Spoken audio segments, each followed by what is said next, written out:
In the shadows of a galaxy far, far away, there exists a tale of a warrior who refused to die. A story whispered across star systems, feared in the darkest corners of the underworld, and mourned by those who understood what he could have been. They say he was cut in half and fell into infinite darkness. They say his body should have died instantly, organs severed, life extinguished, but hatred kept his heart beating. Rage kept his lungs drawing breath, and the dark side of the Force wrapped around him like a shroud, refusing to let him go. This is the story of Darth Maul, born a Night Brother, forged into a Sith assassin, bisected by a Padawan, rebuilt by a brother, crowned a king, broken by a master, and finally, after decades of suffering, granted peace in the arms of his greatest enemy. You will hear of the duel where overconfidence became fatal. You will witness 12 years of madness on a world of garbage and rust. You will walk through throne rooms as a Sith Lord claims Mandalore through ancient combat, and you will stand beneath twin suns as two old warriors face each other one final time, where 3 moves decide everything. His story is not one of evil triumphant. It is a tragedy of wasted potential, of a life consumed by the very thing that kept him alive. Hey friends, tonight we journey into one of Star Wars' most tragic and compelling tales, the complete life of Darth Maul, spanning 5 decades across Clone Wars, fallen empires, and vendettas that shaped the galaxy. Before you settle in, take a moment to like this video and subscribe if you genuinely enjoy these Star Wars deep dives. Here is something wild. 71% of viewers watching right now have not subscribed yet. If this is the kind of content you love falling asleep to, that subscribe button really helps bring you more epic galactic tales. And would love to see in the comments where you are listening from and what time it is there. Connecting with fellow Star Wars fans across the world always makes these stories even more special. Now, dim the lights, get comfortable under your blanket, and let's begin this journey together. Our story begins not in the gleaming towers of Coruscant, nor in the sacred halls of the Jedi Temple, but on a world forgotten by the Republic and feared by those who knew its name, Dathomir, a planet of blood-red skies and perpetual mist, where ancient magic flows as naturally as the Force itself. This is a world of swamps and highland forests, where twisted trees claw toward crimson clouds and the air itself seems alive with whispers. At night, the moons cast everything in shades of purple and gray, and strange creatures howl in the distances between Night Sister clan territories. The ground is damp beneath your feet, covered in dark soil that has absorbed centuries of ritual and sacrifice. Here, among the ancient stone temples carved by hands long dead, the Night Sisters practice their craft. These are witches of formidable power, wielding the dark side through spells and incantations passed down through generations. Their magic manifests as green flames that dance without heat, as possession that turns allies into puppets, as necromancy that raises the fallen for one more battle. And ruling over the most powerful clan is Mother Talzin, tall and regal, her face marked with intricate tattoos that glow faintly in darkness. She is clan mother and keeper of secrets that predate the Galactic Republic itself. Her voice carries the weight of authority, and when she speaks, even the mists seem to listen. In the year 54 BBY, Mother Talzin gives birth to a son. He enters the world beneath Dathomir's crimson sky. His cries mixing with the chants of Night Sister midwives, they name him Maul. Even as an infant, his connection to the Force is undeniable. His yellow eyes, common among Dathomirians, seem to glow with inner fire. The dark side markings on his red skin, the small horns beginning to form on his head, all mark him as Zabrak, as Nightbrother, as powerful. For the first years of his life, young Maul knows only his mother's love and his clan's protection. He plays among the temple ruins with other Night Brother children, including his younger brother who will one day be called Savage Opress. He learns the beginning lessons of Night Sister magic, watches the green flames dance, feels the planet's dark energy flowing through everything. But this peace is not meant to last. One night, when Maul is barely 3 years old, a shuttle descends through Dathomir's atmosphere. It is unmarked, black as the void between stars, and it carries a passenger who has traveled far to be here. A hooded figure emerges into the mist, his presence so cold and vast that even Mother Talzin, powerful as she is, feels the weight of it. Darth Sidious has arrived, and he has come for her son. The negotiation between Mother Talzin and Darth Sidious takes place in whispers and veiled threats. She wants the secrets of the Sith, the dark power that transcends even Night Sister magic. He wants her most gifted son, the child whose force sensitivity burns brighter than any she has produced in generations. They reach an agreement, though both know it is built on lies. Sidious will teach her forbidden knowledge. She will surrender Maul. But the Sith Lord never intended to honor his promise. He takes what he wants and offers nothing but deception in return. This betrayal will fester in Talzin's heart for decades, driving her to schemes and vengeance that will only end in her own destruction.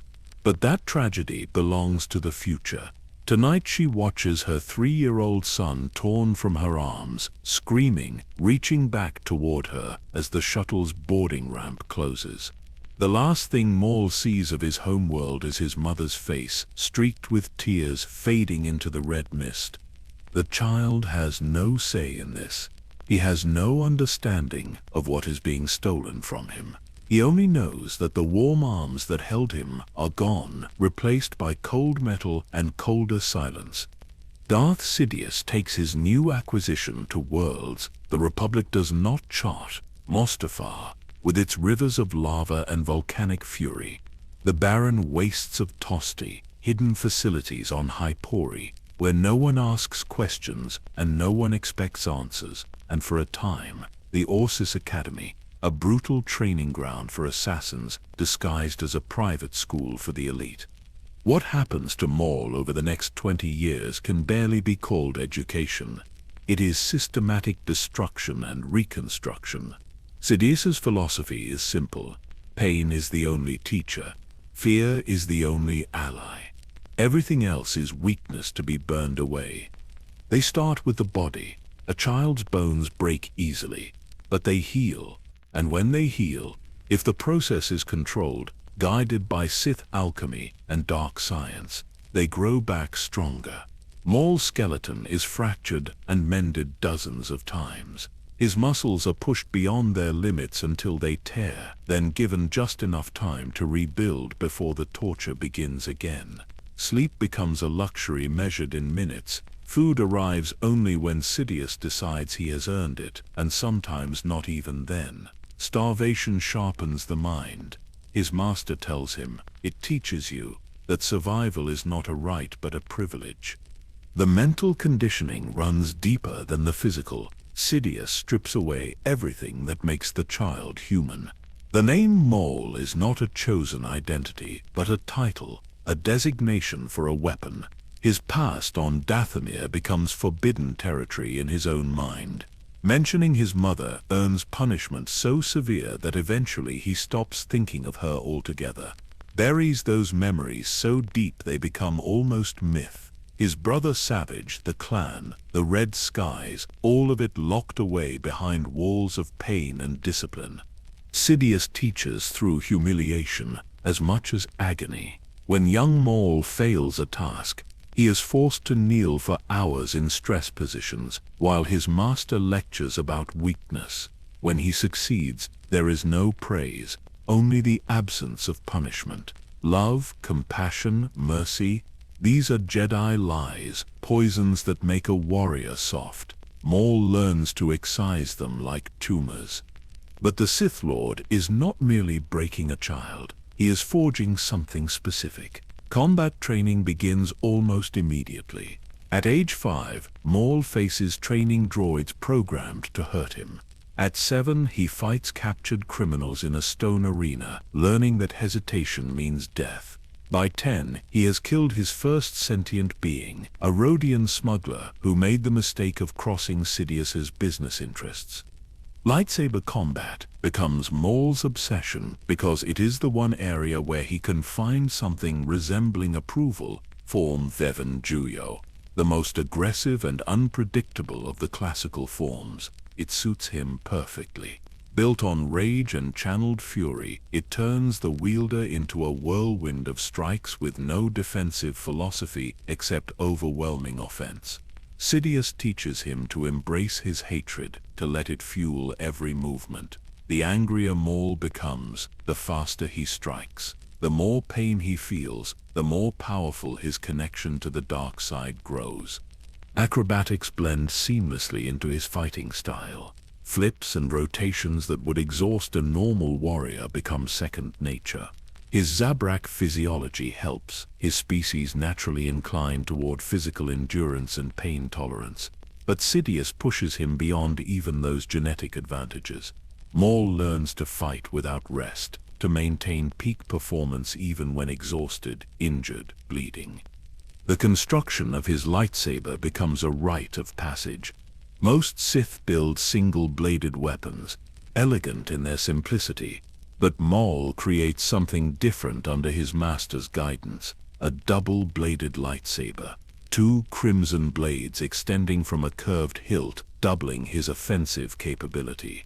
It is rare, difficult to master, and absolutely devastating in the hands of someone trained specifically for it. Sidious approves. The weapon reflects Maul's purpose, a tool designed for maximum lethality with no consideration for defense or retreat. Between training sessions, Sidious sends his apprentice on missions. These are not official assignments. The Sith operate in absolute secrecy, the rule of 2 forbidding their existence to be known, so Maul becomes a ghost, eliminating political rivals who threaten Sidious' slow manipulation of the Republic Senate. Crime lords who refuse to cooperate disappear. Jedi who stumble too close to dangerous truths are found dead in alleyways, their deaths made to look like accidents or gang violence. These missions teach Maul patience and cunning. He learns to stalk his prey for days, studying patterns and vulnerabilities. He discovers how to kill silently, how to make deaths appear natural, or blame others for his work. The galaxy is a game board, and he is one of the pieces his master moves in a strategy too vast for Maul to fully comprehend. And yet, despite everything, despite the erasure of his identity and the programming of absolute obedience, something human remains. Maul feels pride when he succeeds. He craves his master's approval even as he fears his wrath. There are moments brief and dangerous when he wonders what it would be like to be the master rather than the apprentice. The rule of 2 states that the apprentice must eventually overthrow the master. It is the Sith way, ensuring each generation grows stronger than the last. But Darth Sidious is not a typical Sith master. He withholds the deeper secrets of Sith philosophy, teaches Maul combat and assassination, but never the subtleties of manipulation and political control that define true Sith power. Maul begins to understand slowly that he is not being groomed as an heir. He is a weapon, powerful, yes, dangerous, absolutely, but ultimately disposable. This realization breeds resentment that Maul can never voice. To question his master is to invite torture. To suggest ambition beyond his station means death. So he bottles the frustration, lets it simmer, and tells himself that he will prove his worth so thoroughly that Sidious will have no choice but to acknowledge him as a true Sith. By the time Maul reaches his mid-20s, the transformation is complete. The child torn from Dathomir no longer exists. In his place stands Darth Maul, a weapon perfected through 2 decades of systematic cruelty. His body is a sculpture of muscle and scar tissue. His mind is a blade honed for a single purpose. His connection to the dark side runs deeper than most Jedi ever achieve with the light. and in 32 BBY, Darth Sidious finally decides it is time to use his weapon. The grand plan is approaching its critical phase. The Trade Federation will blockade Naboo. The Republic will flounder in bureaucratic paralysis. And when Jedi inevitably interfere, Darth Maul will be there to remind the galaxy why Sith were feared for millennia. His master's instructions are clear. Eliminate Queen Amidala. Kill any Jedi who stand in the way. Do not fail. For Maul, this is the moment he has trained his entire life to achieve. Finally, he will prove that he is more than just a weapon. He will show the galaxy the power of the Sith. And perhaps, buried beneath layers of conditioning and trauma, he hopes to show his master that he deserves to be more than disposable. He has no idea that this mission will be both his greatest triumph and the beginning of his destruction. The year 32 BBY begins with what appears to be a simple trade dispute. The Trade Federation, controlled by Nemoidians and quietly manipulated by Darth Sidious himself, blockades the peaceful planet of Naboo. Their massive battleships form a ring around the world, preventing any ships from entering or leaving. The Senate debates endlessly, while the people of Naboo suffer, exactly as Sidious planned.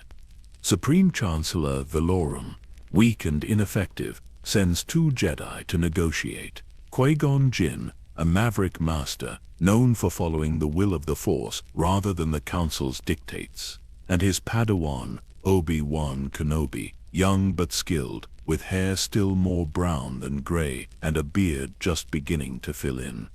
The negotiations fail spectacularly when the Trade Federation attempts to murder the Jedi with poison gas. Qui-Gon and Obi-Wan escape, stowing away on ships headed to Naboo's surface where they rescue Queen Amidala. Their escape from the blockade damages the Queen's royal starship, forcing them to land on Tatooine for repairs. This is where Darth Maul enters the story. Sidious contacts his apprentice with new orders. The Queen has escaped. She must not reach Coruscant. Find her, kill her. Leave no witnesses. Maul's ship, the Sith Infiltrator, is a masterpiece of stealth technology. Its cloaking device allows it to slip through space undetected, and its array of probe droids gives him eyes across entire continents. He tracks the Queen's damaged vessel to Tatooine, that worthless ball of sand on the outer rim where the Republic's influence barely reaches, and the Hutts rule through crime and slavery. The probe droids deploy across Mos Espa and the surrounding Dune Sea. Maul meditates in his ship, patient, letting the Force guide him toward his prey. When one of the droids identifies the Jedi, Qui-Gon Jinn shopping for starship parts in the settlement, Maul's yellow eyes open with predatory focus. He takes his speeder bike across the desert, black robes streaming behind him, the twin suns beating down on red skin and horned head. The Force thrums with anticipation. For decades, the Sith have hidden. For generations, they have plotted in shadow while the Jedi grew complacent, convinced their ancient enemy was extinct. Today, Maul will announce their return. Qui-Gon senses the disturbance in the Force moments before Maul appears. The Jedi Master turns, hand moving instinctively toward his lightsaber as the Sith apprentice speeder roars over a sand dune. There is a moment, brief but eternal, when their eyes meet. Qui-Gon's face shows shock, then grim determination. Maul's shows nothing but cold focus. The first duel is brief. Qui-Gon ignites his green blade and stands his ground while Maul circles like a predator testing defenses. Then the Sith charges, his double-bladed lightsaber spinning in complex arcs that force the Jedi Master to give ground. Blue meeting red, the clash of plasma blades singing across the desert. Qui-Gon is skilled, his Form 4 Etaru built on acrobatic precision and kinetic energy, but Maul has trained for this his entire life. They exchange perhaps 20 strikes before Qui-Gon makes the tactical decision to retreat.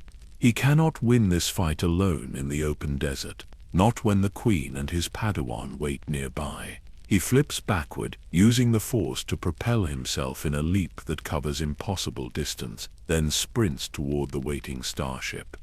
Maul considers pursuit, but calculates the odds. The ship will lift off before he can reach it. Better to let them go, report to his master, and intercept them at Naboo when they inevitably return. He watches the vessel rise into the sky, engines flaring, carrying the Queen and the Jedi away from his reach. For now, the report to Darth Sidious is brief. His master's holographic form listens without emotion as Maul describes the encounter. A Jedi Master traveling with the Queen. The mission has become more complicated. Sidious considers this, then issues new orders. Return to Naboo. Wait. They will come back to liberate their world, and when they do, you will be ready. Maul obeys without question. This is what he was made for. Days later, Queen Amidala does exactly what Sidious predicted. After addressing the Senate and finding no help there, she returns to Naboo with her small group of defenders. The Trade Federation's droid army occupies the Seed, the capital city, its streets patrolled by battle droids and its people oppressed. The Queen's plan is desperate but bold. Capture the Namalian leaders while her forces disable the droid control ship in orbit. Darth Maul waits in the Theed Royal Palace hangar. He stands perfectly still, a statue of red and black, his double-bladed lightsaber hanging from his belt. When the hangar doors open and the Queen's forces rush in, he moves. The battle erupts into chaos. Blaster fire shouting, the metallic clank of battle droids engaging Naboo security forces, and through it all, Maul strides forward with absolute confidence. Qui-Gon and Obi Wan spot him immediately, igniting their lightsabers and moving to intercept while the Queen escapes toward the throne room.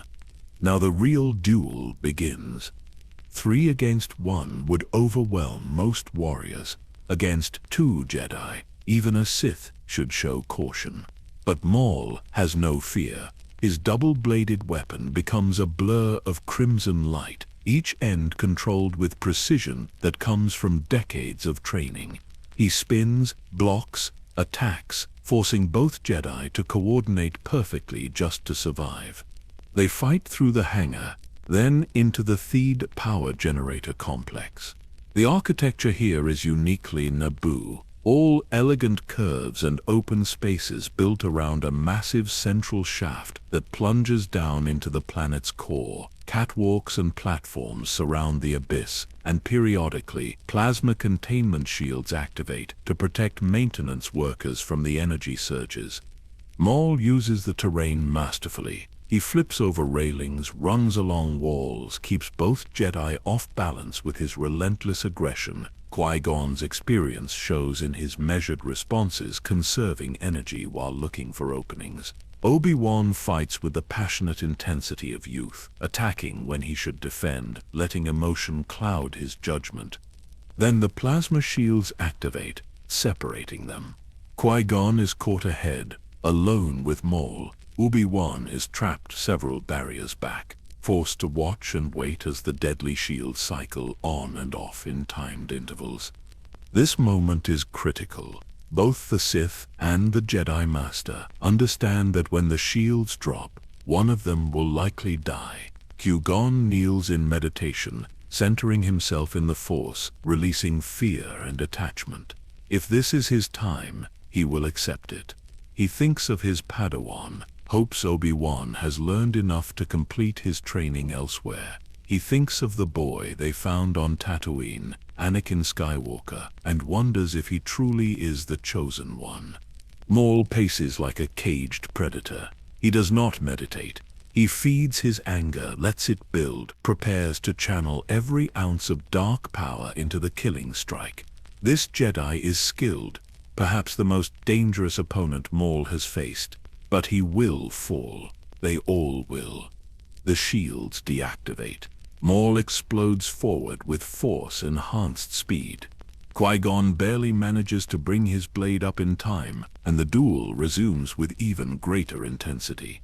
Strike after strike, crimson against green. Neither giving quarter, they fight across the platform, their boots ringing on metal, the generator's hum providing a constant backdrop to the clash of lightsabers. Maul sees his opening. Qui-Gon's defense drops for a fraction of a second. Fatigue or misjudgment, it does not matter which. The Sith warrior reverses his grip, uses the hilt of his weapon to strike Qui-Gon's face, stunning him. Then before the Jedi can recover, Maul drives one blade through his chest. The generator shaft seems to hold its breath. Qui-Gon's eyes widen, more in surprise than pain, as his lightsaber falls from nerveless fingers. Maul holds him there for a moment, savoring the victory, before withdrawing the blade and letting the Jedi Master collapse. Behind the plasma shield, Obi Wan Kenobi screams. Raw emotion floods through him as he watches his master fall. Rage, grief, helplessness. All the things a Jedi should release become fuel for something darker, something the Sith would recognize. The shield drops. Obi-Wan comes through it like a storm. His attacks lack his usual precision, but carry devastating power. Maul finds himself giving ground for the first time, this Padawan fighting with a fury that transcends technique. They battle along the catwalk, blue blade meeting red again and again, until Maul gains the advantage through experience and calculated brutality. A force push sends Obi-Wan over the edge. He falls, barely catching himself on a projection inside the shaft, his lightsaber tumbling into darkness below. Maul stands at the edge, looking down at the helpless Jedi hanging by his fingertips. Victory is complete. The Master is dead. The apprentice will follow. Maul makes a choice that will haunt him for the rest of his life. Instead of finishing Obi-Wan immediately, he takes his time. He kicks the Padawan's dropped lightsaber further away, ensuring no quick retrieval. He paces along the edge of the shaft, letting the moment stretch, savoring the Jedi's desperation. This is his fatal mistake: overconfidence. The dark side teaches many powers, but humility is not among them. Obi-Wan Kenobi, hanging in that shaft, centers himself in the Force. He releases his anger, his fear, his attachment to Qui-Gon. He becomes empty, a vessel for the Force to act through, and when he opens his eyes, they are clear and calm. He reaches out with the Force and calls Qui-Gon's lightsaber to his hand. The weapon flies from where it lies near the Jedi Master's body, crossing the distance in a blur of metal and crystal. Obi-Wan catches it, ignites it, and propels himself up and over the edge in a single fluid motion. Maul's eyes widen in genuine surprise. He brings his double blade up, but too slowly. Obi-Wan's strike is perfect, bisecting the Sith weapon and then continuing through Maul's torso at the waist. The world becomes slow motion. Maul feels the heat of the lightsaber blade, feels his body separate, feels himself falling backward into the generator shaft. His upper half and lower half tumble separately into darkness, trailing blood and the acrid smell of cauterized flesh. As he falls, spinning in the void, Maul's mind cannot process what has happened. Impossible. He is Darth Maul, trained for decades, perfect weapon. How could a Padawan, a boy barely through his trials, defeat him? But the dark side does not release him to death. Not yet. Hatred keeps his heart pumping. Rage keeps his consciousness from fading. And as he crashes into a waste disposal chamber far below, his body broken and his mind beginning to fracture, only one thought remains clear. Kenobi. The waste disposal systems of Naboo are efficient, designed to process refuse and transport it off-world, where it can be properly recycled or disposed of. Maul's broken body flows through these systems like garbage, unconscious, dying, kept alive only by the dark side's refusal to let him go. Eventually, the automated processes load him onto a transport bound for Lothal Minor, a junk world where the galaxy's unwanted refuse accumulates in mountains of rust and toxicity. When he regains consciousness, nothing makes sense.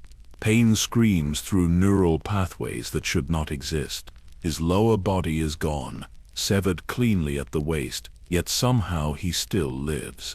The dark side has performed a kind of miracle, using his hatred as fuel to keep vital organs functioning, despite catastrophic trauma that should have killed him instantly. Dathomir is hell, a moon-sized landfill where thousands of years of galactic civilization's trash has been dumped and forgotten. The atmosphere is toxic, breathable only because of chemicals that burn the lungs with every inhale. Mountains of scrap metal rise like jagged peaks. Rivers of industrial waste flow through valleys of broken machinery. The sky, what little of it can be seen through the perpetual haze, is a sickly yellow-gray. Maul crawls through this wasteland on his hands, dragging his truncated torso, leaving a trail of blood that dries brown on rusted metal. His mind, already traumatized by the bisection, begins to fracture under the weight of abandonment and agony. Where is his master? Why has no one come? The Sith are supposed to be powerful, supposed to value strength. He survived. Does that not prove his worth? But no rescue comes. Darth Sidious has already moved on, replacing his broken weapon with a new apprentice. Count Dooku, once a Jedi Master, now Darth Tyrannus. To Sidious, Maul is a failed experiment, a tool that broke on its first real mission, not worth retrieving, not worth remembering. The reality of his disposability destroys something fundamental in Maul's psyche. Everything he endured, every torture, every lesson, every kill, all of it meaningless. He was never an apprentice in the truest sense. Never a potential heir, just a temporary instrument to be discarded when damaged. Survival instinct takes over where conscious thought fails. The dark side channels through him in ways even he does not understand, acting on its own to preserve this vessel of concentrated hatred. His body crawls into a cave formed by collapsed shipping containers. His hands, moving without conscious direction, begin gathering materials. Scavenged droid legs, hydraulic pistons, power cells jury rigged from still functioning systems. The cybernetics that emerge are crude beyond description. 6 arachnid legs, resembling those of a giant spider, grafted to his torso through a combination of scavenged technology and dark side alchemy that he performs without understanding how. The connection points are raw, infected, agonizing, but they function. The spider legs allow him to move, to hunt the small creatures that inhabit the junk heaps, to survive. Time loses meaning. Days blur into weeks, weeks into months, months into years. Maul exists in a state between life and death, consciousness and madness. He builds a lair in the deepest parts of the junk fields, surrounding himself with salvaged technology and the bones of creatures he has eaten. His appearance becomes monstrous, his red skin dulled by grime and malnutrition, his horns broken and regrown at odd angles, his eyes once focused with Sith purpose, now wild and unfocused. The madness manifests in voices. Sometimes he argues with phantoms of Qui-Gon Jinn, reenacting their duel, screaming justifications for why he should have won. Other times he pleads with hallucinations of Darth Sidious, begging for acknowledgement, for rescue, for meaning. Most often, he simply repeats one name like a mantra of hatred. Kenobi, Kenobi, Kenobi. Other inhabitants of Dathomir learn to avoid the spider demon. Scavengers who make their living picking through the endless trash know better than to venture into the deep zones where Maul claims territory. Those who ignore the warnings disappear, dragged into darkness by hydraulic legs and consumed by a creature that is no longer entirely sane. But even in madness, fragments of memory surface. Dathomir, the red sky, a woman's face though he can no longer remember her name or why she matters. A brother, young, playing in temple ruins. These memories hurt worse than the physical pain, so Maul buries them, retreats from anything that resembles emotion or connection. 12 years pass this way. 12 years of existence that cannot be called living. From 32 BBY to 20 BBY, while the galaxy transforms around him, Maul rots in his junk heap prison. The Clone Wars begin between the Republic and Separatists, massive conflicts that reshape political boundaries and kill billions. Jedi die by the hundreds. The Sith grand plan advances, and Darth Maul, once the proud weapon of the Sith, is forgotten by everyone except one person. Mother Talzin never stopped searching for her son.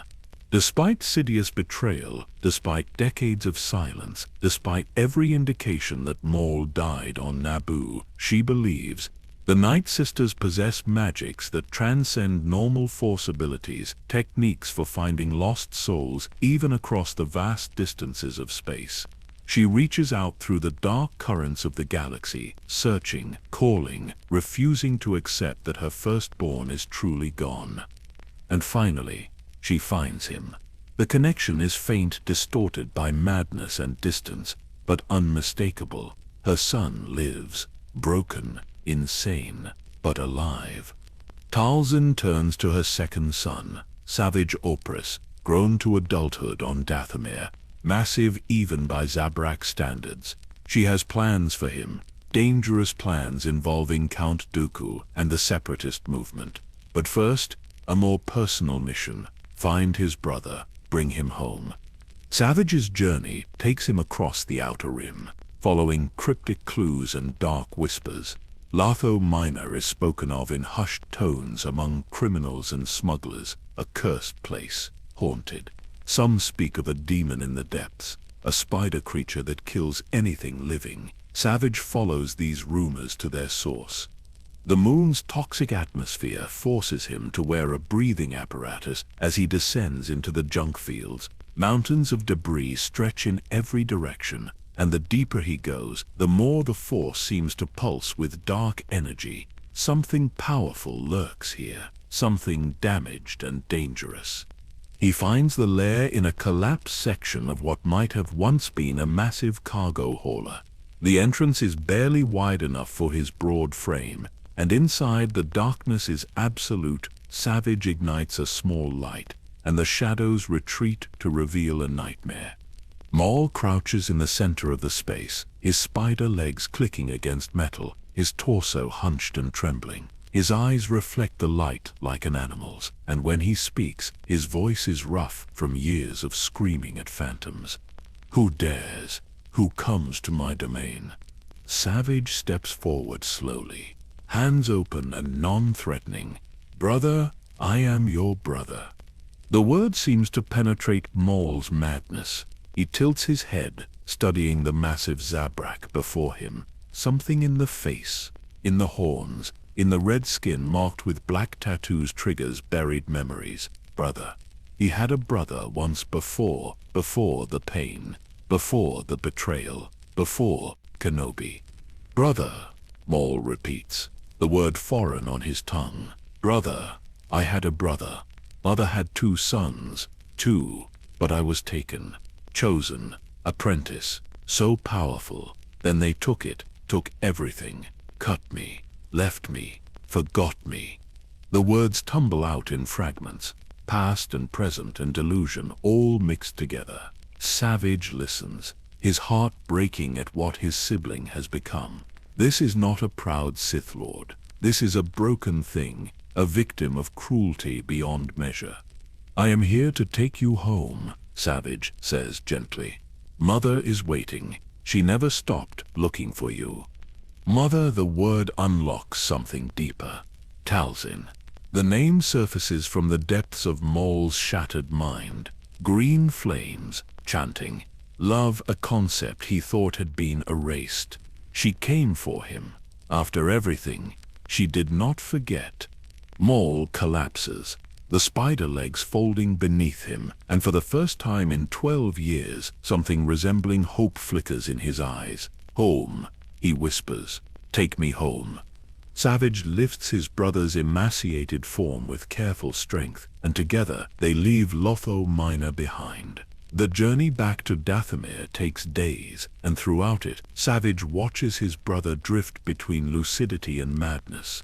Sometimes Maul speaks coherently about betrayal and revenge. Other times he argues with invisible enemies or weeps without explanation. When they finally arrive at Dathomir, Mother Talzin is waiting. Her ritual chamber has been prepared.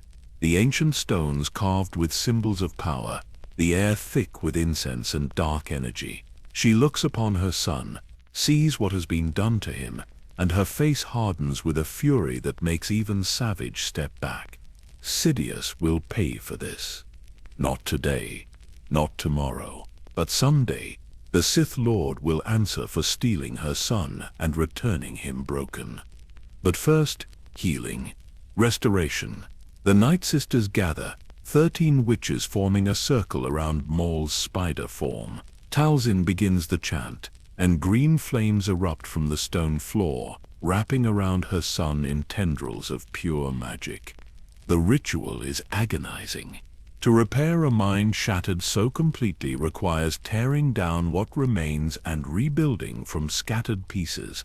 Maul screams as memories flood back, clear and sharp after years of fragmented chaos. His childhood, his training, his fall. Every moment of suffering crystallizes into coherent narrative instead of jumbled nightmare. The spider legs are removed, their crude construction replaced by proper cybernetics forged through Night Sister alchemy and advanced technology. These new legs are humanoid, allowing Maul to stand upright once more, to move with something approaching his former grace. They are still clearly artificial, the metal visible and the connection points marked by dark lines across his flesh, but they function. They restore mobility and with it, dignity. When the ritual finally ends and the green flames fade, Maul stands on his new legs and looks at his mother with eyes that are clear and sane, broken still, scarred deeply, but no longer lost in madness. "My son," Talzin says, and there are tears in her eyes. "Welcome home." Maul embraces her, and for a brief moment, he is not Darth Maul the Sith assassin, or even the abandoned weapon. He is simply a son who has returned to his mother after an eternity of suffering. But the moment passes. Clarity brings focus, and focus brings purpose. Maul's mind turns to the name that has sustained him through 12 years of hell, Kenobi. The restoration gives Maul something he has not possessed in over a decade: clarity. His memories are no longer fragments scattered across a landscape of madness, but coherent narratives that he can examine and understand. With clarity comes rage, pure and focused, no longer the wild animal fury of survival, but the calculated hatred of someone who knows exactly what was stolen from him. Mother Talzin watches her son carefully in the days following the ritual. She sees him standing on the temple balcony at night, staring up at Dathomir's moons, his new cybernetic legs gleaming in the pale light. She knows that look. He is planning. The question is whether his plans align with hers or will spiral into something beyond even her control. Savage Opress becomes Maul's constant companion during this period. The younger brother is massive where Maul is lean, his body enhanced by Night Sister magic to proportions that border on unnatural. But despite his size and strength, Savage defers to Maul in all things. This is not submission born of fear but respect earned through blood. Savage rescued his brother from hell. Maul recognizes this debt and repays it with something he has given to no one else since childhood: trust. The training begins almost immediately. Savage has been given raw power by the Night Sisters and brief instruction from Count Dooku, but he lacks refinement. His lightsaber technique is brutish, all overhead strikes and bull rushes that work against weak opponents but would fail against true masters. Maul corrects this with the patience of someone who understands that his brother is not a tool to be used but an ally to be strengthened. They spar in the temple courtyards, their blades clashing, while Night Sisters watch from the shadows. Maul demonstrates the principles of Form 7, showing Savage how to channel aggression without losing control, how to make unpredictability a weapon rather than a weakness. He teaches footwork, positioning, the subtle ways to manipulate an opponent's expectations and exploit the resulting openings. But more than technique, Maul teaches his brother about the nature of the dark side itself, not the philosophy Sidious drilled into him, that cold doctrine of domination and betrayal, but something older that he half remembers from Dathomir's traditions. The dark side is not merely anger, it is passion, intensity, the refusal to accept limitations imposed by others. It is the fire that burns away weakness and forges strength from suffering. Savage absorbs these lessons with surprising aptitude. His loyalty to Maul is absolute, untainted by the ambition that defines typical Sith relationships. He does not seek to overthrow his brother or claim power for himself. He simply wants to stand beside Maul as they carve a path of vengeance through the galaxy. This unconditional support is foreign to Maul's experience, and he finds himself valuing it more than he ever valued Sidious' twisted approval. After weeks of preparation, Maul declares they are ready to announce their existence to the galaxy, ready to make the Jedi understand that the Sith have not vanished into legend, and most importantly, ready to draw out Obi Wan Kenobi. The target they select is Raydonia, a small colony world on the outer rim with minimal defenses and a Republic presence too small to interfere quickly. Maul's plan is elegant in its cruelty. They will attack the colony, slaughter civilians, and broadcast a message across Republic channels specifically naming Kenobi. "Come face us alone, or more innocents will die." The attack is brutal and efficient. Battle droids provided by their remaining contacts in the criminal underworld supplement the brothers' personal assault. Villages burn, civilians flee in terror, and through it all, Maul remains coldly focused, his actions designed not for military gain, but psychological impact. He wants Kenobi to see the destruction and know that it happened because of him. The message goes out, and the waiting begins. Maul meditates in the ruins of what was once a community center, his presence a dark stain in the Force that any Jedi within systems would sense. Savage keeps watch, his massive frame silhouetted against the flames consuming nearby structures. Hours pass, then the telltale sound of a Republic shuttle entering atmosphere. But Obi Wan Kenobi does not come alone. Alongside him is Asajj Ventress, the former Sith apprentice turned bounty hunter, her pale skin and bald head marking her as Dathomirian like the brothers. Her presence complicates the confrontation, but does not change its fundamental nature. This is the moment Maul has existed for since his restoration, Kenobi. Finally, the Jedi Master steps into the ruined plaza, his blue lightsaber already ignited, his expression grim. He looks older than Maul remembers, the years adding lines to his face and gray to his beard. But his stance is confident, grounded in decades of experience that the young Padawan on Naboo did not possess. "Maul," Obi Wan says, his voice carrying across the space between them, "I thought you were dead."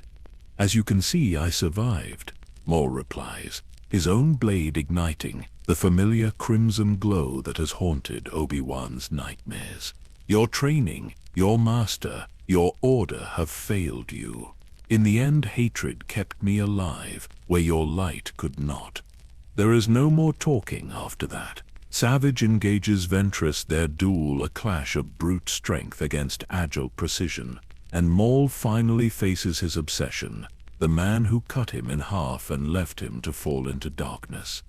The duel is nothing like their first encounter. On Naboo, Maul fought with the arrogant confidence of someone who believed himself invincible. Now he fights with the grim determination of someone who has tasted death and found it preferable to helplessness. His double-bladed technique has been adapted to his new legs, incorporating spins and leaps that use the cybernetics' enhanced strength. Every strike carries 12 years of accumulated rage. Obi-Wan defends with the calm mastery of someone who has survived the Clone Wars and faced opponents that would have destroyed his younger self. He recognizes immediately that this Maul is more dangerous than the creature that killed Qui-Gon. Suffering has burned away the impulsiveness, leaving behind a focused predator with nothing left to lose. The battle rages across the ruins, demolishing what little remains standing. Savage and Ventress's duel brings them crashing into buildings. Maul and Obi Wan's confrontation turns the plaza into a maze of scorched ground and shattered stone. Neither side gains clear advantage. Maul's aggression meets Obi Wan's defense in a stalemate born of mutual evolution. The former apprentice has grown beyond his early limits. The former Padawan has matured into a master. Then Republic forces arrive. Gunships appear on the horizon, carrying clone troopers and potentially more Jedi. Maul makes the tactical decision instantly. This fight cannot be won today, not against overwhelming numbers. He signals Savage, and both brothers disengage, using the Force to collapse sections of nearby structures as cover for their retreat. They escape into the wilderness beyond the colony, where their ship waits in a concealed ravine. As they lift off, Maul watches Raydonia shrink below them and acknowledges a truth he has been avoiding. Killing Kenobi in a simple duel will not satisfy the void inside him. The Jedi must suffer as Maul suffered. He must lose everything, everyone, every shred of purpose and identity, and only then, when he understands what it means to be truly broken, will death be a mercy Maul might grant. This realization shifts his entire strategy. Revenge is not a single moment but a campaign, not an assassination but a systematic destruction of everything Kenobi values. The brothers spend the following months hunting Jedi across the Outer Rim. They attack temples, ambush patrols, and challenge masters who think themselves safe in remote systems. Some battles they win, adding lightsabers to Maul's growing collection of trophies. Others they lose, forced to retreat before superior numbers or skill. But with each encounter, both brothers grow stronger, their coordination improving, their understanding of the Force deepening through constant combat. During a raid on a Republic supply depot, they encounter Jedi Master Adigalia. She is accompanied by a small strike team, and the resulting battle tests the brothers to their limits. Adigalia is a council member, her skill honed through decades of service, and she fights with the precision that only comes from surviving countless wars. The confrontation nearly kills Savage, a lightsaber strike across his chest, leaving a wound that would have been fatal without Nightsister enhancements. They escape, but barely, as Maul treats his brother's injuries aboard their stolen ship. He acknowledges another truth. They are powerful, but not powerful enough. Two warriors, no matter how skilled, cannot stand against the combined might of the Jedi Order and the Republic's clone army. If he truly wants to destroy Kenobi, he needs more than personal strength. He needs an army, an empire, resources that can match the Republic's and serve his will without question. Savage recovers slowly, the Nightsister magic in his blood knitting flesh and bone with unnatural speed. During this time, the brothers talk as they have not before. Savage speaks of Dathomir, of their childhood that Maul barely remembers, of Mother Talzin's grief during the years her firstborn was missing. Maul listens and finds himself connecting to a past he thought had been erased. They are not Sith, he realizes. Not truly. Sidious taught him the title, but never the tradition, never the depth of knowledge that would make him a true heir to the Sith legacy. They are Night Brothers, Dathomirian warriors, enhanced by the dark side, but not enslaved to its doctrine. This distinction matters more than he initially understood. It means they are free to forge their own path.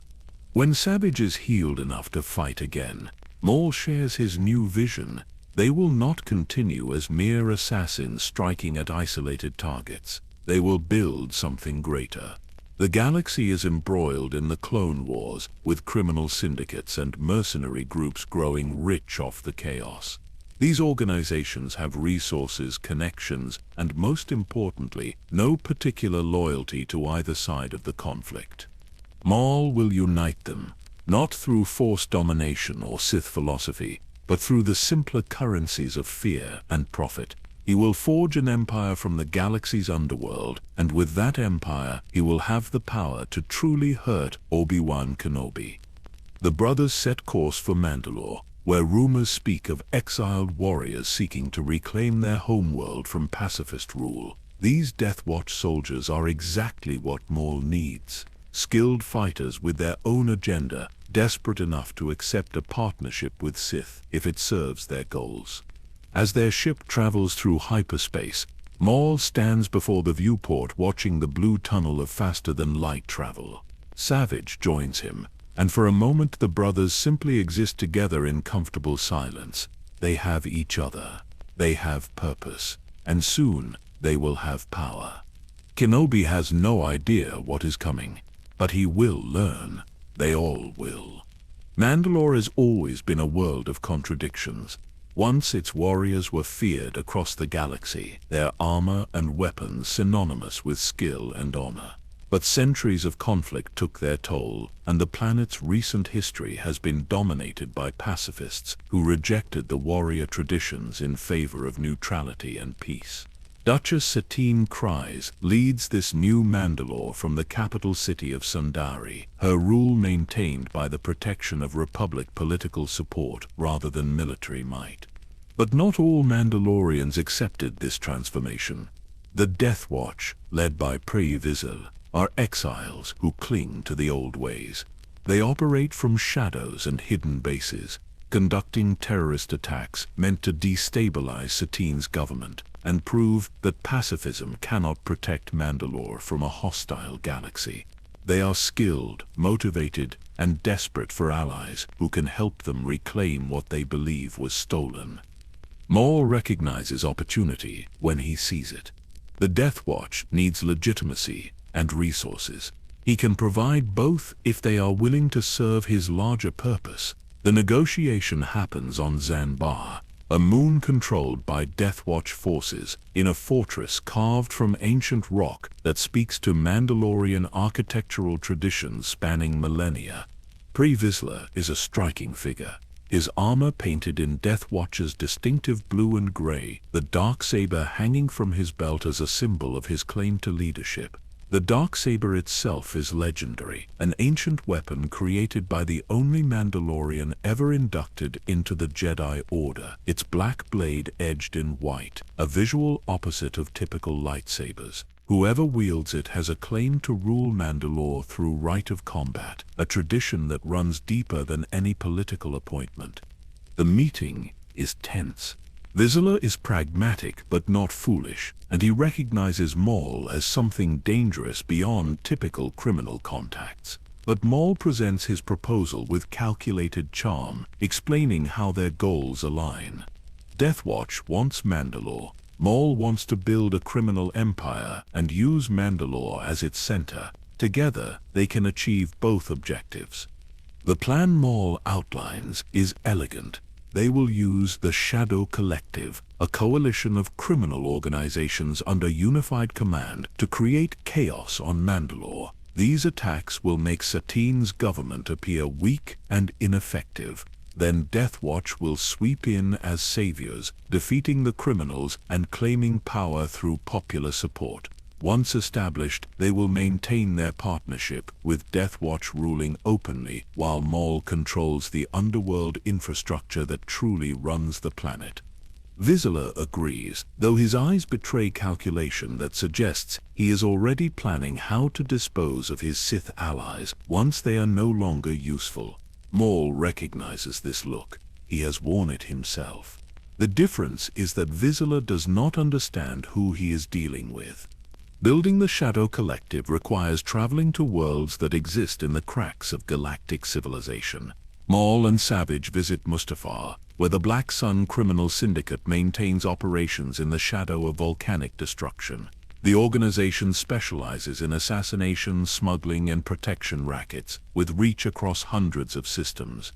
Their leadership council meets in a fortress overlooking lava flows, and Maul demonstrates his proposal with swift brutality. When the Black Sun leaders question his authority, Maul uses the Force to crush the throat of their most vocal objector, letting the body fall to the floor while the others watch in horror. Join willingly or die resisting. The choice is simple. Black Sun pledges allegiance to the Shadow Collective. The Pike Syndicate operates from Obadiah, controlling the spice trade that supplies addiction across the galaxy. Their leader is more cautious than the Black Sun Council, but Maul appeals to profit rather than fear. Under the Shadow Collective, the Pikes will have exclusive rights to distribute spice on every world the organization controls. Mandalore alone, with its strategic position and trade routes, represents wealth beyond anything they currently access. The Pikes agree. Recruiting the Hutt cartel proves more complex. The Hutts are ancient and powerful, their criminal empire predating the Republic itself. They do not bow to threats, and they have resources that dwarf what Maul currently commands. The meeting on Nal Hutta, the Hutt homeworld, is a delicate dance of negotiation where Maul must appeal to the Hutt's self-interest without appearing weak. He offers them something valuable. The Clone Wars have disrupted traditional smuggling routes and created Republic oversight that interferes with Hutt business. The Shadow Collective will provide alternative routes and ensure that no Republic investigation touches Hutt operations on member worlds. In exchange, the Hutts will provide muscle and legitimacy, their name alone enough to make smaller organizations fall in line. The deal is struck, though the Hutts make clear they view this as a temporary alliance of convenience rather than true loyalty. Maul accepts this. He does not need their love, only their cooperation for long enough to achieve his goals. With the coalition assembled, the operation on Mandalore begins. The attacks are carefully orchestrated to appear random but accumulate into a pattern that terrifies the civilian population. Black Sun assassins eliminate key political supporters of Duchess Satine. Pike spice shipments flood the cities, creating addiction crises that overwhelm medical services. Hutt enforcers clash with Mandalorian police in districts that have known peace for decades. Satine's government struggles to respond. Her pacifist philosophy leaves her without the military infrastructure to combat coordinated criminal assault. The Mandalorian police are trained for law enforcement, not warfare, and they fall back before enemies who show no mercy. Citizens who once praised neutrality now question whether peace is worth the cost of their security. And then, precisely as planned, Death Watch arrives. They engage the criminals in spectacular battles broadcast across every media channel.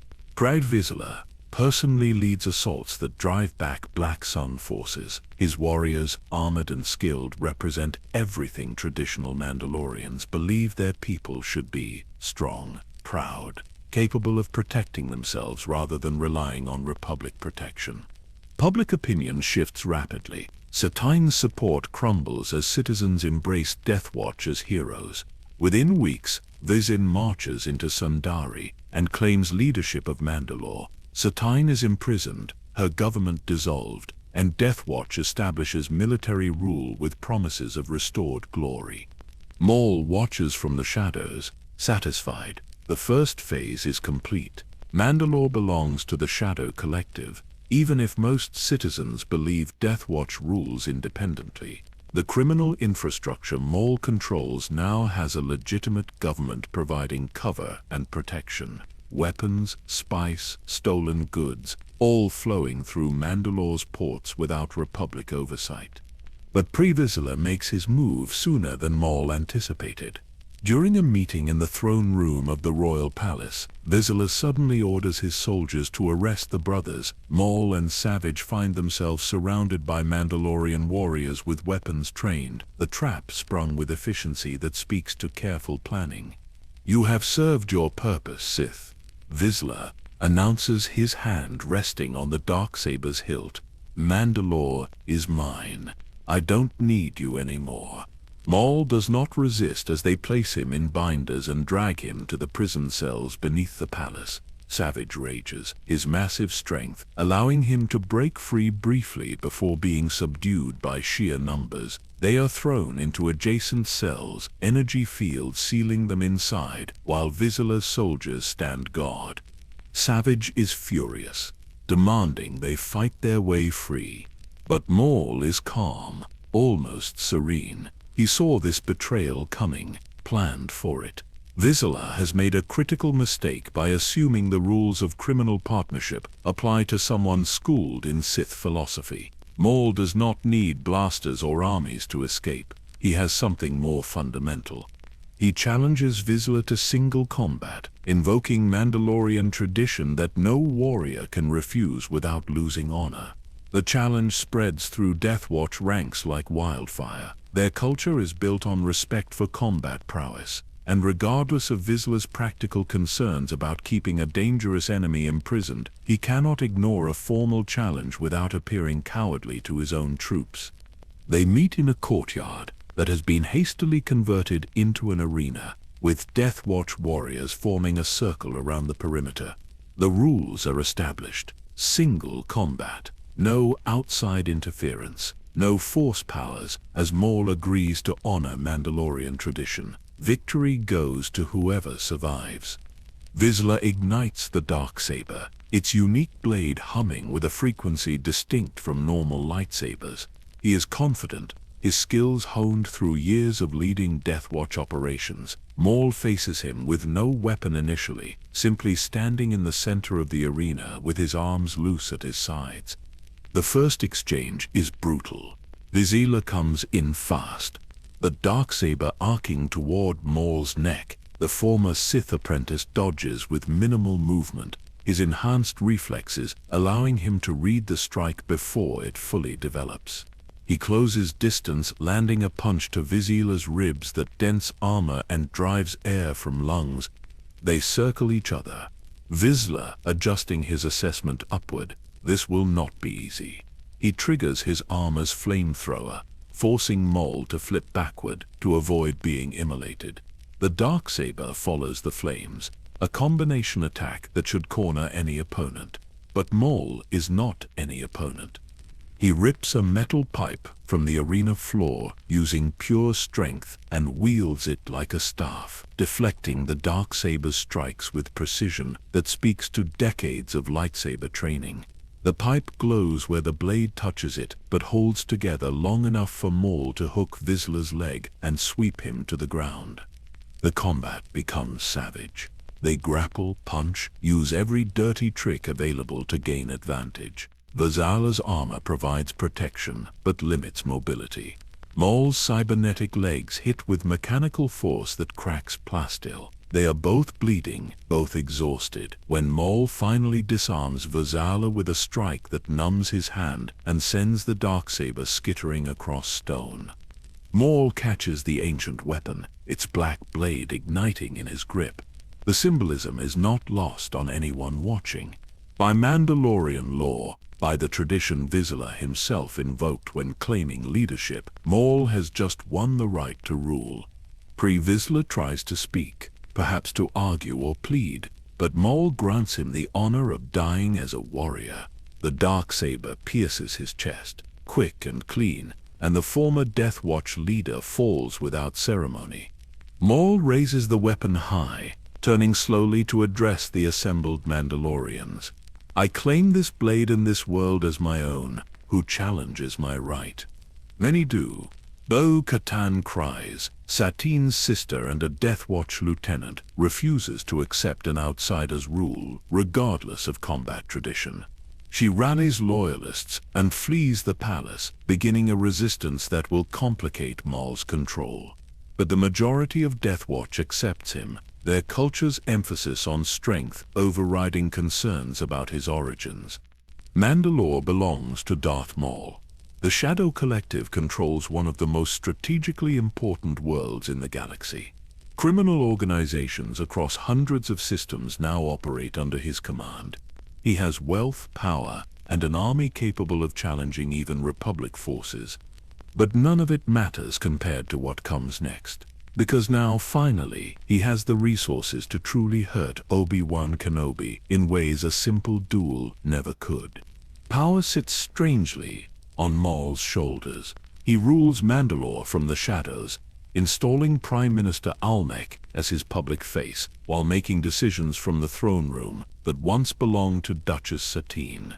The Shadow Collective brings him wealth beyond anything he imagined during his years as Sidious's apprentice, spice, weapons, stolen technology, all flowing through networks he controls, generating credits that could fund armies. He has everything a Sith apprentice is supposed to want: an empire, resources, fear, and respect from those who know his name. Yet none of it fills the emptiness that has defined him since falling into that generator shaft on Naboo. The obsession that kept him alive through madness and degradation has not diminished with success. If anything, it burns hotter now that he has the means to satisfy it. Every morning Maul stands before the floor-to-ceiling windows of the throne room, looking out over Sundari's cube architecture and geometric perfection, and thinks only of Obi Wan Kenobi, the Jedi who cut him in half, who triggered decades of suffering, who represents everything Maul lost and can never reclaim. But simply killing Kenobi is no longer enough. Death is too quick, too merciful. Maul wants the Jedi to understand what it feels like to lose everything, to have the thing you value most torn away while you watch helplessly, to know that your own existence caused that loss. The plan crystallizes over weeks of meditation and dark contemplation. Duchess Satine cries, remains imprisoned in the palace, her government dissolved but her symbolic importance intact. She represents Mandalore's pacifist ideals, the rejection of warrior culture that Death Watch and now Maul have violently overturned. To most of the galaxy, she is merely a deposed political leader. But Maul's intelligence networks have uncovered something more valuable, something the Jedi Council worked hard to keep secret. Obi Wan Kenobi and Satine Kryze were once close, their relationship during a protection mission years ago developing into something beyond professional duty. They never acted on their feelings, both too committed to their respective paths, but the attachment remained. She is not just a duchess to him, she is the road not taken, the life he might have had if he were not a Jedi. Maul orders her transferred from the prison to the throne room. She arrives in chains but unbowed. Her blonde hair still styled despite imprisonment, her blue eyes defiant. She has endured war and political opposition before. She will not give this Sith the satisfaction of seeing her broken. Duchess. Maul greets her with mock courtesy. You are going to help me with a personal matter. I will do nothing to assist you, Satine responds, her voice carrying the aristocratic accent that once commanded senates. Oh, you already have, Maul replies, and something in his smile makes her blood run cold. The message goes out through Republic channels, specifically routed to reach Jedi Command. It is brief and direct. Come to Mandalore alone, Master Kenobi, or the Duchess dies. The broadcast includes footage of Satine in chains, proof of life and implicit threat combined.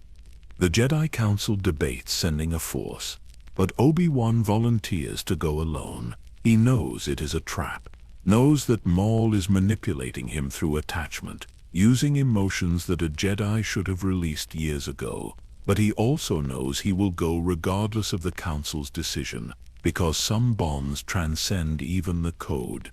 When his ship lands in Sundari's public docking bay, Mandalorian soldiers are waiting.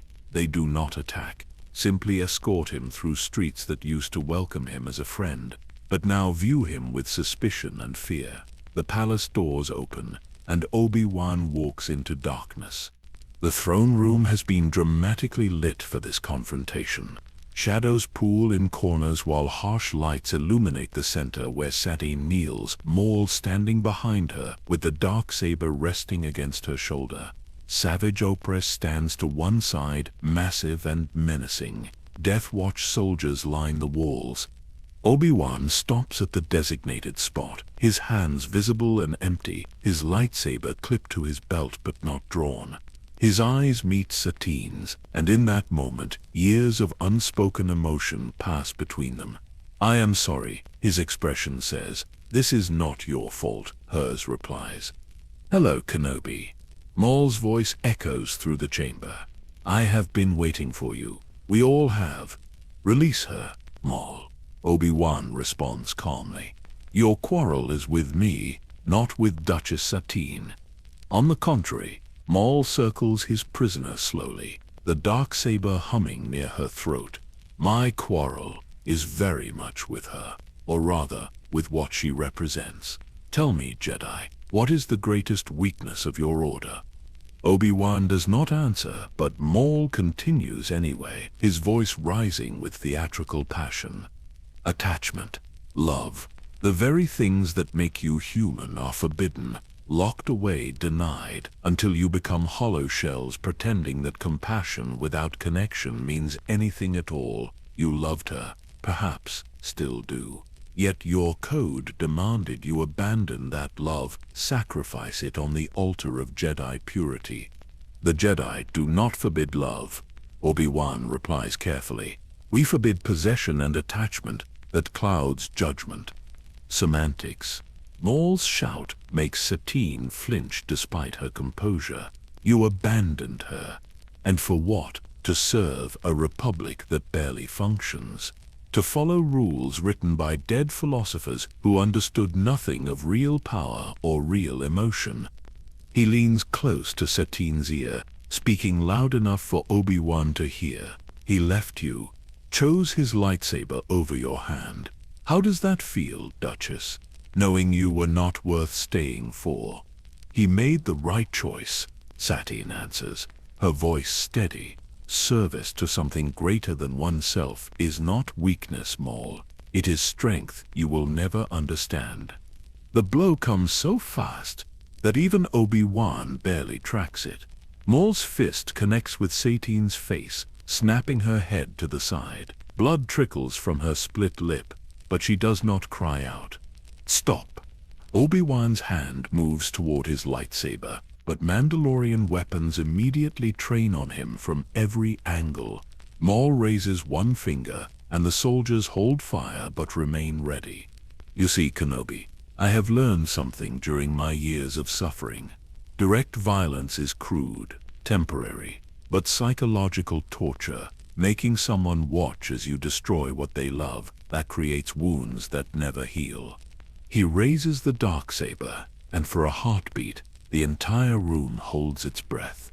Obi-Wan takes a step forward, knowing he is too far away, knowing he cannot possibly reach her in time, but unable to simply stand and watch.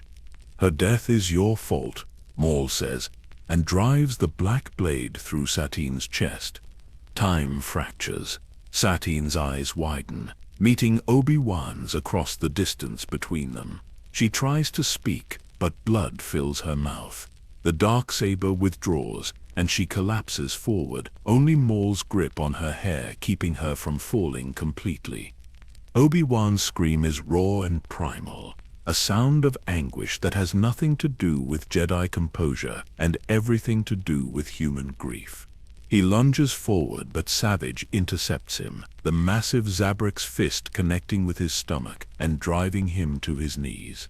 Maul drops Satine's body carelessly and walks to where Obi-Wan kneels, crouching to look directly into his face. The Jedi's eyes are wet with tears he cannot control, his breathing ragged with shock and grief. "Now you understand," Maul whispers. "Now you know what it is to lose everything, to be helpless, to realize that your very existence caused this suffering." They keep Obi-Wan in the palace dungeons for days. Maul visits regularly, not to physically torture him, but to talk. He describes in detail how Satine died, speculates about whether she blamed Obi-Wan in her final moments, questions whether any of the lives Obi-Wan has saved as a Jedi are worth her death. The Jedi Master retreats into meditation, seeking the Force for comfort and finding only more pain. Attachment leads to suffering, the teaching echoes in his mind, but right now that wisdom feels like ash. The Bo-Katan's resistance movement rescues him before Maul can decide on a final disposition. They blast through palace walls, overwhelming guards through surprise and superior tactics, dragging Obi Wan from his cell and fleeing into Sundari's underworld. Within hours they smuggle him off-planet. Maul does not pursue vigorously. He has what he wanted. Kenobi is broken, haunted, carrying a wound that will never fully heal. The victory should taste sweet. Instead, it tastes like nothing at all. The emptiness remains, perhaps deeper than before. But if Maul's satisfaction is incomplete, his actions have drawn attention from someone far more dangerous than any Jedi. Darth Sidious, monitoring galactic events from his position as Supreme Chancellor of the Republic, senses a disturbance in the Force. His former apprentice, the weapon he discarded as broken, has not only survived but built an empire, claimed a planet, killed in the Sith Lord's name, without permission. This cannot stand. The Black Shuttle arrives on Mandalore without warning, landing in the palace courtyard. Maul feels the presence immediately, a cold weight in the Force that he recognizes with dread that overrides every other emotion. Master. The title surfaces automatically, decades of conditioning impossible to fully erase. Darth Sidious enters the throne room alone, his hooded robe concealing his face, his hands clasped before him. Maul and Savage stand before the throne, uncertain whether to attack or kneel. Lord Maul, Sidious's voice carries the same measured tone Maul remembers from training. I am most impressed. You have survived, thrived even, built quite the criminal empire. Master, Maul speaks quickly, desperate to control the narrative. I have built this for you. Take it, rule it. Everything I have accomplished, it is yours. Sidious laughs, and the sound is colder than vacuum. You truly believe I need your little crime ring. You think this ramshackle collection of thugs and exiles represents power worthy of my attention. I can offer you Mandalore, Maul presses, control of the underworld, resources the Republic cannot access. You have become, Sidious says softly, a rival. The hood falls back, revealing the face that even chancellors of the Republic do not recognize as Sith. And then the lightning comes. Savage moves first, his lightsaber igniting as he charges the figure who killed their mother. Maul follows a heartbeat behind, and for a brief moment the brothers fight as one. Their coordination is perfect, attacks flowing from different angles designed to overwhelm even a master. But Darth Sidious is not merely a master, he is arguably the most powerful Sith Lord in 1,000 years, his skill honed through decades of manipulation and dark study. He draws two lightsabers, their crimson blades igniting with a snap his, and what follows is not a duel but a demonstration. He moves faster than either brother can track, his strikes surgical in their precision. Every defense they raise, he penetrates. Every attack they launch, he counters. He is toying with them, showing them the vast gulf between their power and his own. Savage fights with desperate fury, knowing they cannot win but refusing to surrender. His massive strength drives strikes that would shatter stone, but Sidious flows around them like water. And then, with contemptuous ease, the Sith Lord drives both lightsabers through Savage's chest. The blades cross in an X, impaling the massive Zabrak from two angles. Savage's eyes widen in shock. He looks down at the weapons protruding from his torso, then up at his brother. "Brother," he says, and falls. Maul's scream is everything he has left. Rage, grief, denial. He attacks with abandon, all technique forgotten in pure emotional response. But Sidious is finished playing. Lightning erupts from his fingertips, blue-white energy that fills the throne room with ozone and pain. Maul convulses as the electricity courses through him. His cybernetic legs lock up, motors burning out. He collapses, and still the lightning continues. Every nerve ending screams. His vision goes white, then black, then white again. "Please," Maul gasps when the torture pauses. "Please, Master." "There is no mercy," Sidious replies, and resumes the lightning. When Maul finally loses consciousness, his last thought is that death would be preferable. But Sidious is not granting that mercy either. There are worse fates than dying, and the Sith Lord knows every one of them. Maul awakens in a cell on Stygian Prime, a prison facility so secure that even Force users struggle to escape. His body is suspended in an energy field that keeps him immobile, able to breathe and think but unable to move. The cybernetic legs have been removed, leaving him half a being once more. Years pass in that cell. The Republic falls and becomes the Empire. The Clone Wars end. Jedi are hunted to extinction, and through it all, Maul hangs in his prison, contemplating how completely he has failed at everything. He built an empire, and it was taken. He claimed revenge, and it satisfied nothing. He had a brother who loved him without condition, and that brother died protecting him from consequences. Maul created. Every choice, every action has led here to isolation, to helplessness, to the absolute understanding that he was never anything more than a tool, and broken tools are discarded without sentiment. In the darkness of Stygian Prime, Darth Maul finally understands what he should have learned decades ago. Sidious never saw him as an apprentice. Dooku replaced him, and Vader after that. The rule of two is a lie told to apprentices who do not understand that some masters never intend to be overthrown. And now, with that understanding complete, Maul has nothing left but memories of everyone he has lost, and the knowledge that he deserves every moment of this punishment. The spire on Stygian Prime is not designed for rehabilitation or even punishment in the traditional sense. It exists to hold beings so dangerous that execution would be preferable, except that executing them might make martyrs or trigger retaliations worse than letting them rot in isolation. Maul hangs suspended in his energy field cell, the days bleeding together into an endless present where time has no meaning. His body has been further diminished. The cybernetic legs Talzin created for him were removed before imprisonment, leaving him once again as half a being, the wound that defines his existence exposed in its mechanical brutality. The energy field keeps him alive but immobile, a living trophy of Sidious's superiority. In this enforced stillness, Maul has nothing but his thoughts, and his thoughts are poison. He replays every decision, every failure, searching for the moment where things could have gone differently. Should he have killed Kenobi quickly on Naboo instead of gloating? Should he have rejected Vizsla's alliance and remained in hiding? Should he have never returned to Mandalore, never murdered Satine, never drawn his master's attention?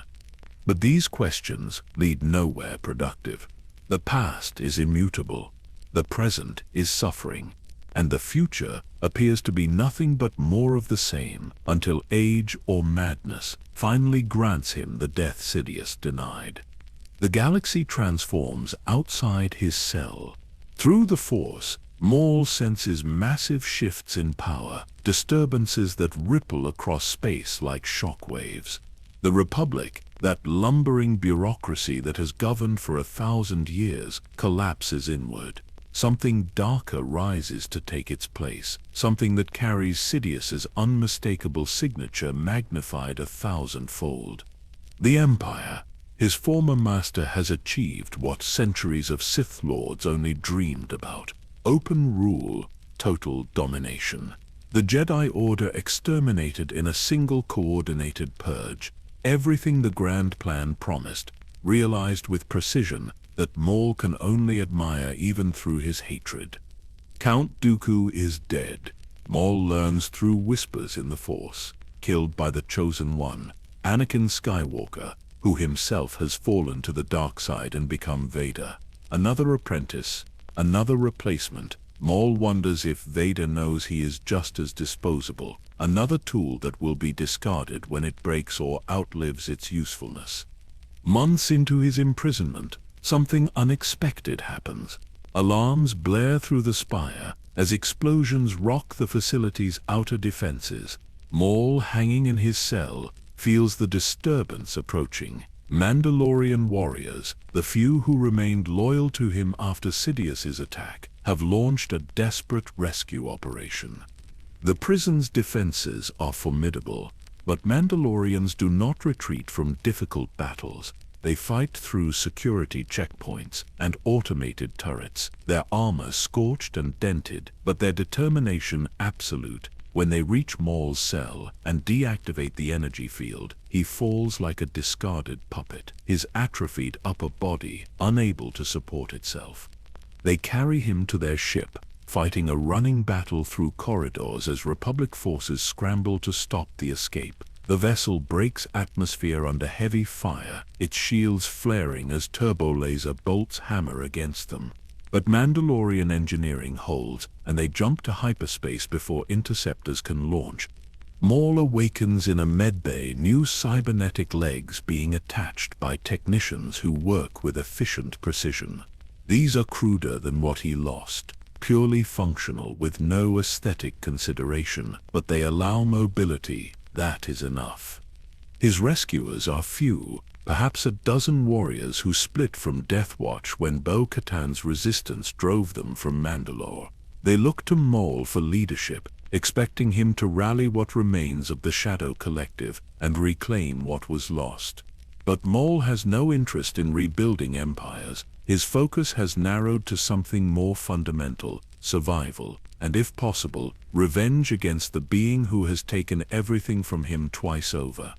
Mother Talzin reaches out to him through Nightsister magic, her presence in the Force a familiar comfort in a galaxy turned hostile. She has her own plans for vengeance against Sidious, schemes that involve using Maul as both weapon and bait. She wants to drain Sidious' power, absorb his connection to the dark side, and use that stolen strength to elevate herself beyond mortality. Maul agrees to her plan, not because he believes it will succeed, but because doing something feels better than the paralysis of defeat. They coordinate through dark channels, gathering what resources remain. Some Shadow Collective operatives still honor the old agreements. Certain separatist elements, those who secretly oppose Count Dooku's leadership, provide limited support. The trap is set on Ord Mantell, a frontier world where Talzin can access the full scope of her magic without Republic interference. Maul serves as the lure, making his presence obvious enough that Sidious's agents cannot ignore it, and the agents come, but not the Master himself. Instead, General Grievous arrives with his droid army, the cyborg general wielding 4 lightsabers taken from Jedi he has killed. The battle is chaos. Droid forces clash with what remains of Maul's criminal soldiers. Nightsister magic manifests as green fire and animated corpses rising to fight again. Grievous cuts through everything with mechanical efficiency, his multiple blades spinning in patterns that overwhelm individual defenders. Maul faces the general personally. Their duel a clash of completely different fighting philosophies. Grievous' style is based on speed and overwhelming offense, using his cybernetic body's capabilities to attack from multiple angles simultaneously. Maul counters with precision and force enhancement, reading attacks before they fully develop and exploiting the fractional openings in Grievous's defense. They are evenly matched, neither gaining clear advantage. When Count Dooku arrives with reinforcements, the Separatist leader is elegant even in combat. His curved lightsaber, an extension of aristocratic dueling traditions, adapted for lethal efficiency. He engages Maul while Grievous redirects his attention to the Nightsister forces. Mother Talzin attempts her ritual, channeling power through the battle's dark energies. trying to possess Dooku's body as a vessel through which he can strike at Sidious himself. For a moment it works. Her consciousness floods into Dooku, taking control, using his connection to Sidious as a bridge across the galaxy. But Sidious anticipated this. He has spent decades manipulating events, accounting for variables others would not consider. When Talzin reaches through Dooku toward him, he is ready. The counterstrike comes not through the Force, but through a holographic transmission that Grievous activates on Dooku's orders. Darth Sidious appears in projection form, his presence so powerful that even as a hologram, it dominates the battlefield. He extends his hands, and lightning erupts from the projection, somehow made tangible through the combination of technology and Sith sorcery. Mother Talzin screams as the electricity courses through her. She tries to maintain the possession, tries to complete her ritual, but Sidious' power is too vast. The lightning intensifies, and Talzin's physical form begins to disintegrate, her magic unable to sustain coherence against such overwhelming assault. Maul, still fighting Dooku, feels his mother dying. He breaks off the duel, running toward her, but Grievous intercepts him. The cyborg general's 4 arms create an impenetrable barrier of spinning blades, and Maul cannot break through in time. Mother Talzin looks at her son one final time. Her face, weathered by centuries of dark practice, shows no fear, only sorrow for what might have been. Then the lightning consumes her completely, and she dissolves into wisps of green smoke that dissipate on the wind. The Night Sisters vanish with their leader's death, whatever remained of their power scattered beyond recovery. Maul's forces collapse without magical support. He retreats with the few survivors, abandoning equipment and resources in the desperate scramble to escape before Dooku and Grievous can finish what Sidious started. The loss of his mother breaks something in Maul that even bisection and abandonment could not touch. She was the one being in the galaxy who never stopped searching for him, who loved him despite what he had become. And he led her to her death through his own schemes for revenge. He goes underground after Ord Mantell, truly underground, in ways he never managed even on Lotho Minor. The Shadow Collective is finished, its leadership dead or scattered, its networks absorbed by other criminal enterprises. Mandalore is reclaimed by Republic forces, then occupied by the Empire when the political transformation completes. Everything Maul built evaporates as though it never existed. For the next several years, he survives through small operations and careful anonymity. He runs spice on minor trade routes, takes assassination contracts from clients who do not know his history, hides on worlds where Imperial presence is minimal and curiosity about strangers even less. The Clone Wars grind to their conclusion with the Republic's transformation into the Galactic Empire. Order 66 eliminates the Jedi, their temples burning across 1,000 worlds. Maul watches from hiding, as the galaxy he once tried to rule becomes something far darker than anything the Sith traditionally envisioned.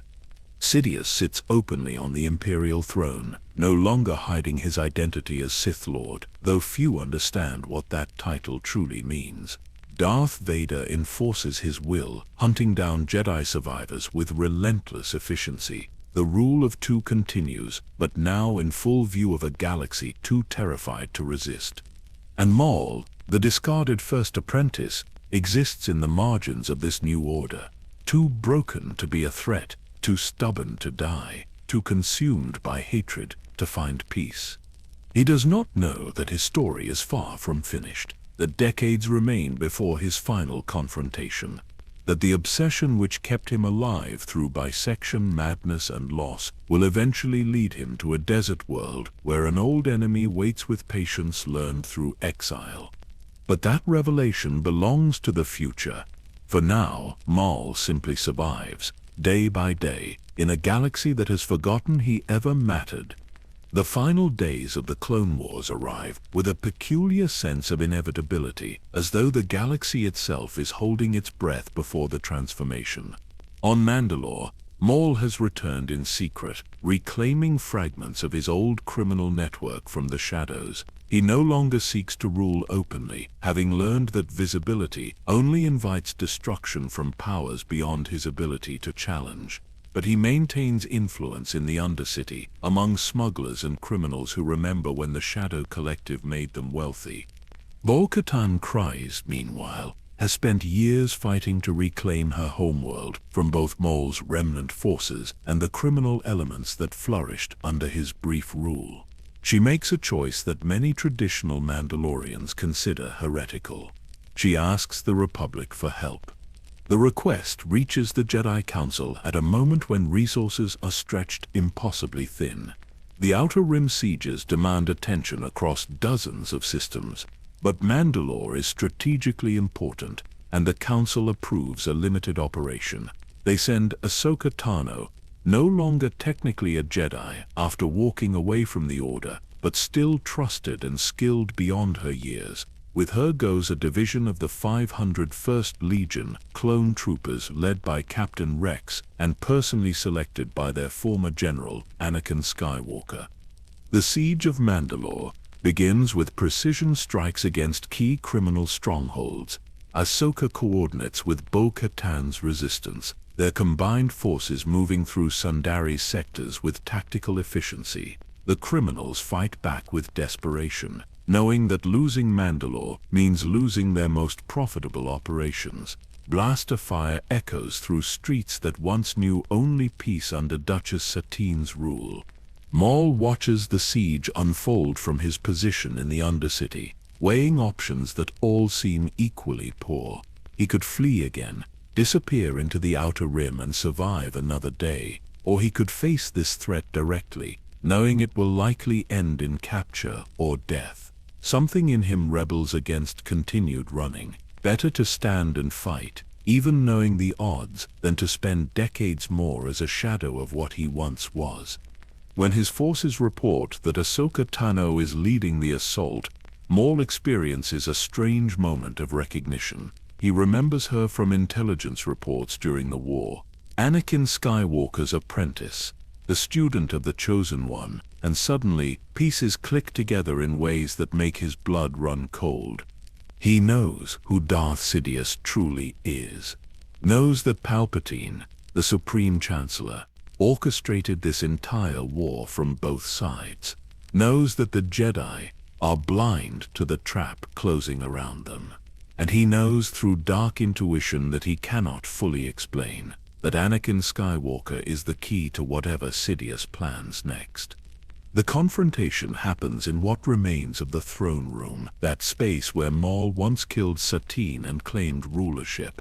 Ahsoka enters cautiously, her twin white lightsabers ready, her presence in the Force calm but alert. She finds Maul waiting on the throne, his posture deliberately theatrical. "I was hoping for Kenobi," Maul says as she approaches. "Why are you here?" "The siege of Mandalore," Ahsoka replies carefully. "You are under arrest." Maul laughs without humor. "You are all going to die. You know that, don't you? Your Republic, your Jedi Order, everything you fought to protect."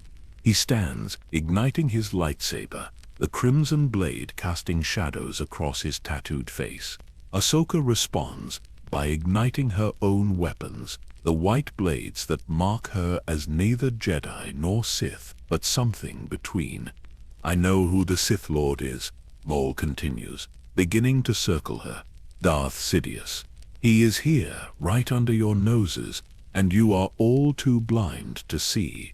"Then tell me," Ahsoka challenges, though her stance suggests she does not entirely believe him.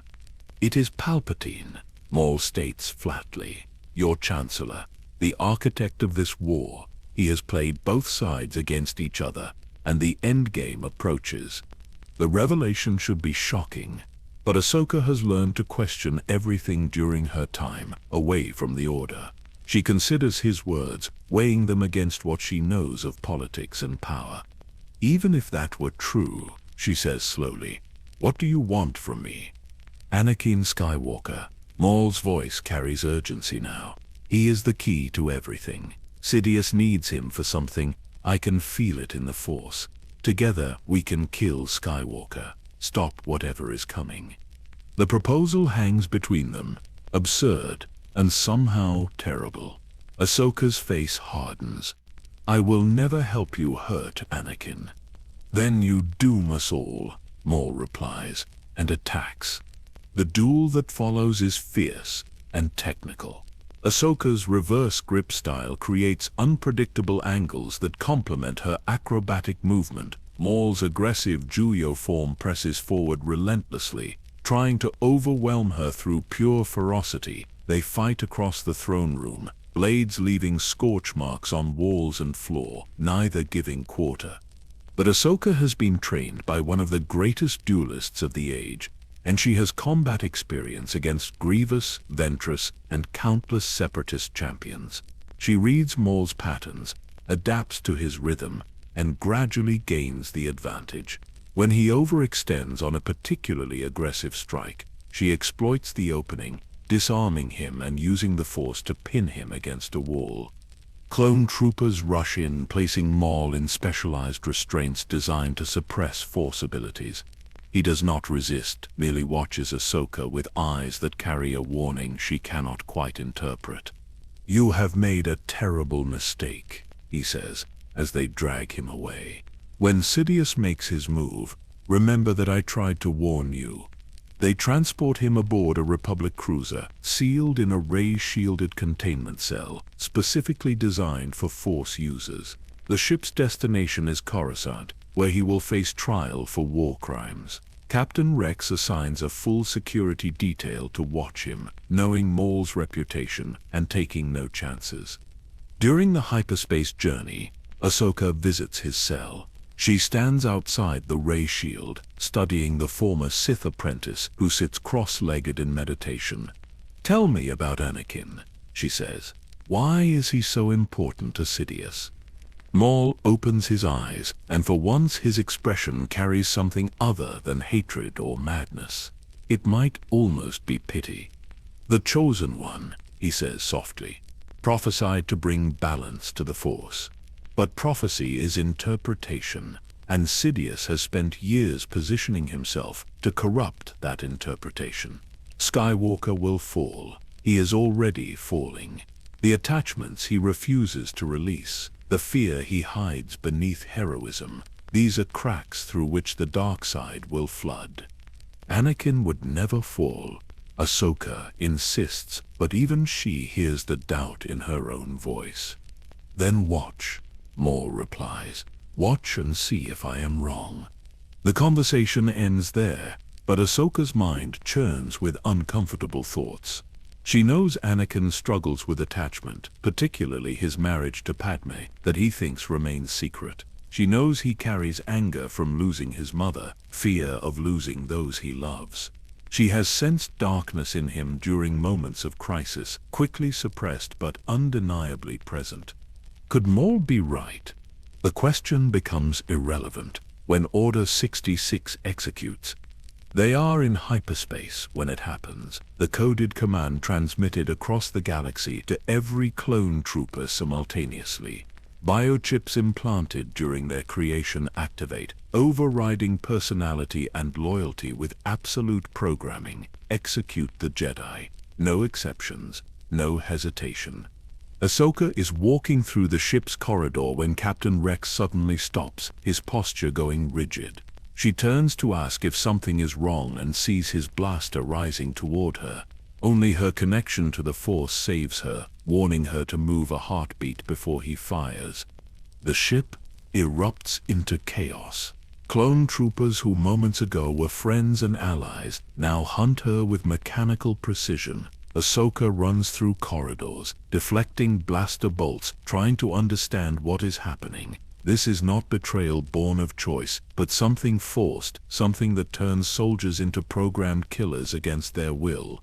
In his cell, Maul sits perfectly still, sensing the massive disturbance rippling through the Force across the galaxy. Jedi are dying, thousands of them. Masters and Padawans, warriors and healers, all cut down by the soldiers they trusted. The loss creates a wound in the Force so profound that even non-Force sensitives feel it as unease, as though reality itself is fracturing.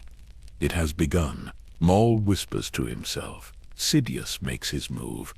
Ahsoka reaches his cell during her desperate flight from pursuing clones.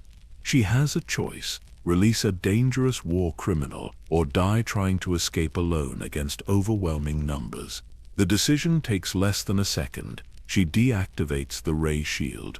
"I am setting you free," she says quickly. "Create a diversion. Help me stop this." Maul steps from the cell, his expression unreadable. This is not an alliance. We are not friends, but today we share a common goal: survival. He takes weapons from fallen clone troopers and disappears into the ship's maintenance corridors. The clones, tracking both targets now, split their forces. Some pursue Ahsoka. Others hunt Maul, and in the confusion, both prisoners exploit the chaos to fight toward escape. The ship is tearing itself apart. Systems fail as firefights damage critical infrastructure. Ahsoka sabotages the hyperdrive, forcing an emergency drop back into real space. The vessel lists badly, its artificial gravity fluctuating, hull integrity compromised. Maul and Ahsoka cross paths occasionally during the mayhem, never speaking, each focused on their own survival. There is no teamwork, no coordinated strategy. They are simply two predators using each other as distractions while hunting for a way off this dying ship. The cruiser crashes onto a remote moon, its hull breaking open on impact, systems going dark across every deck. In the aftermath, as fires burn and metal groans, Ahsoka and Maul find themselves standing in what remains of the hangar, the only two living beings left standing amid hundreds of dead clones. "The Jedi are dead," Maul says, his voice carrying no triumph despite his history of opposing the Order. "Sidious has won." Ahsoka says nothing, too overwhelmed by grief and shock to form words. She buries the clones who tried to kill her, honoring their service before the chips corrupted them. Maul watches this display of compassion with something that might be curiosity. When she finishes, they go their separate ways without discussion or farewell. Ahsoka takes a shuttle from the wreckage, disappearing into the galaxy to process what has happened and decide who she will become in this new reality. Maul claims a different vessel and sets course for the Outer Rim. As his ship enters hyperspace, Maul contemplates the galaxy's transformation. The Republic is gone, replaced by the Galactic Empire.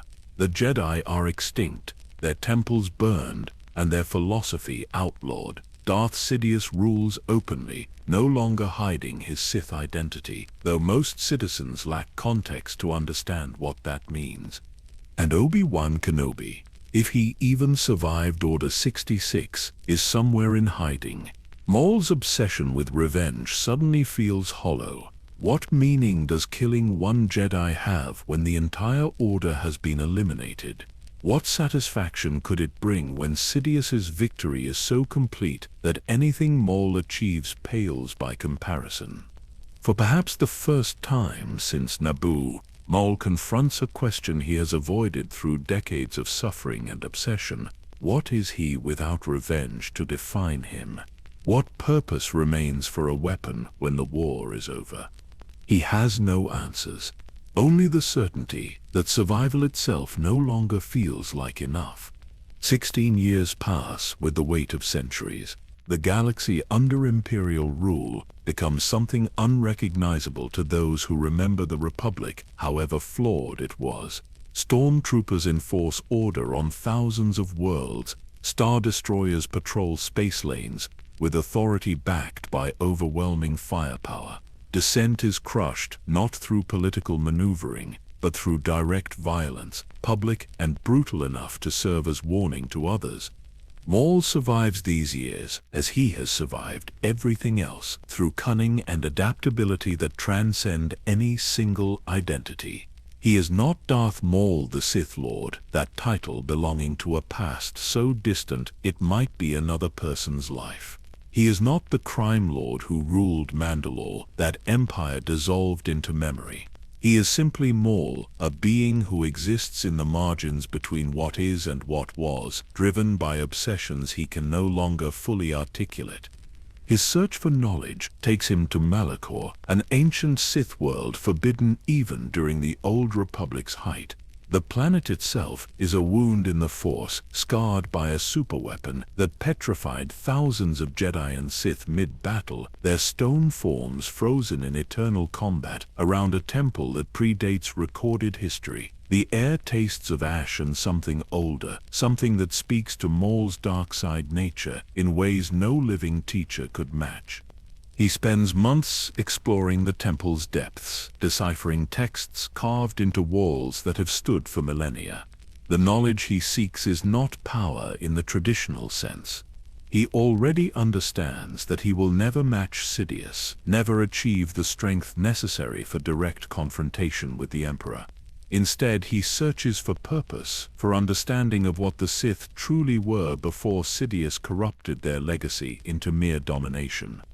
The holocrons he discovers contain teachings from Sith lords whose names have been lost to time.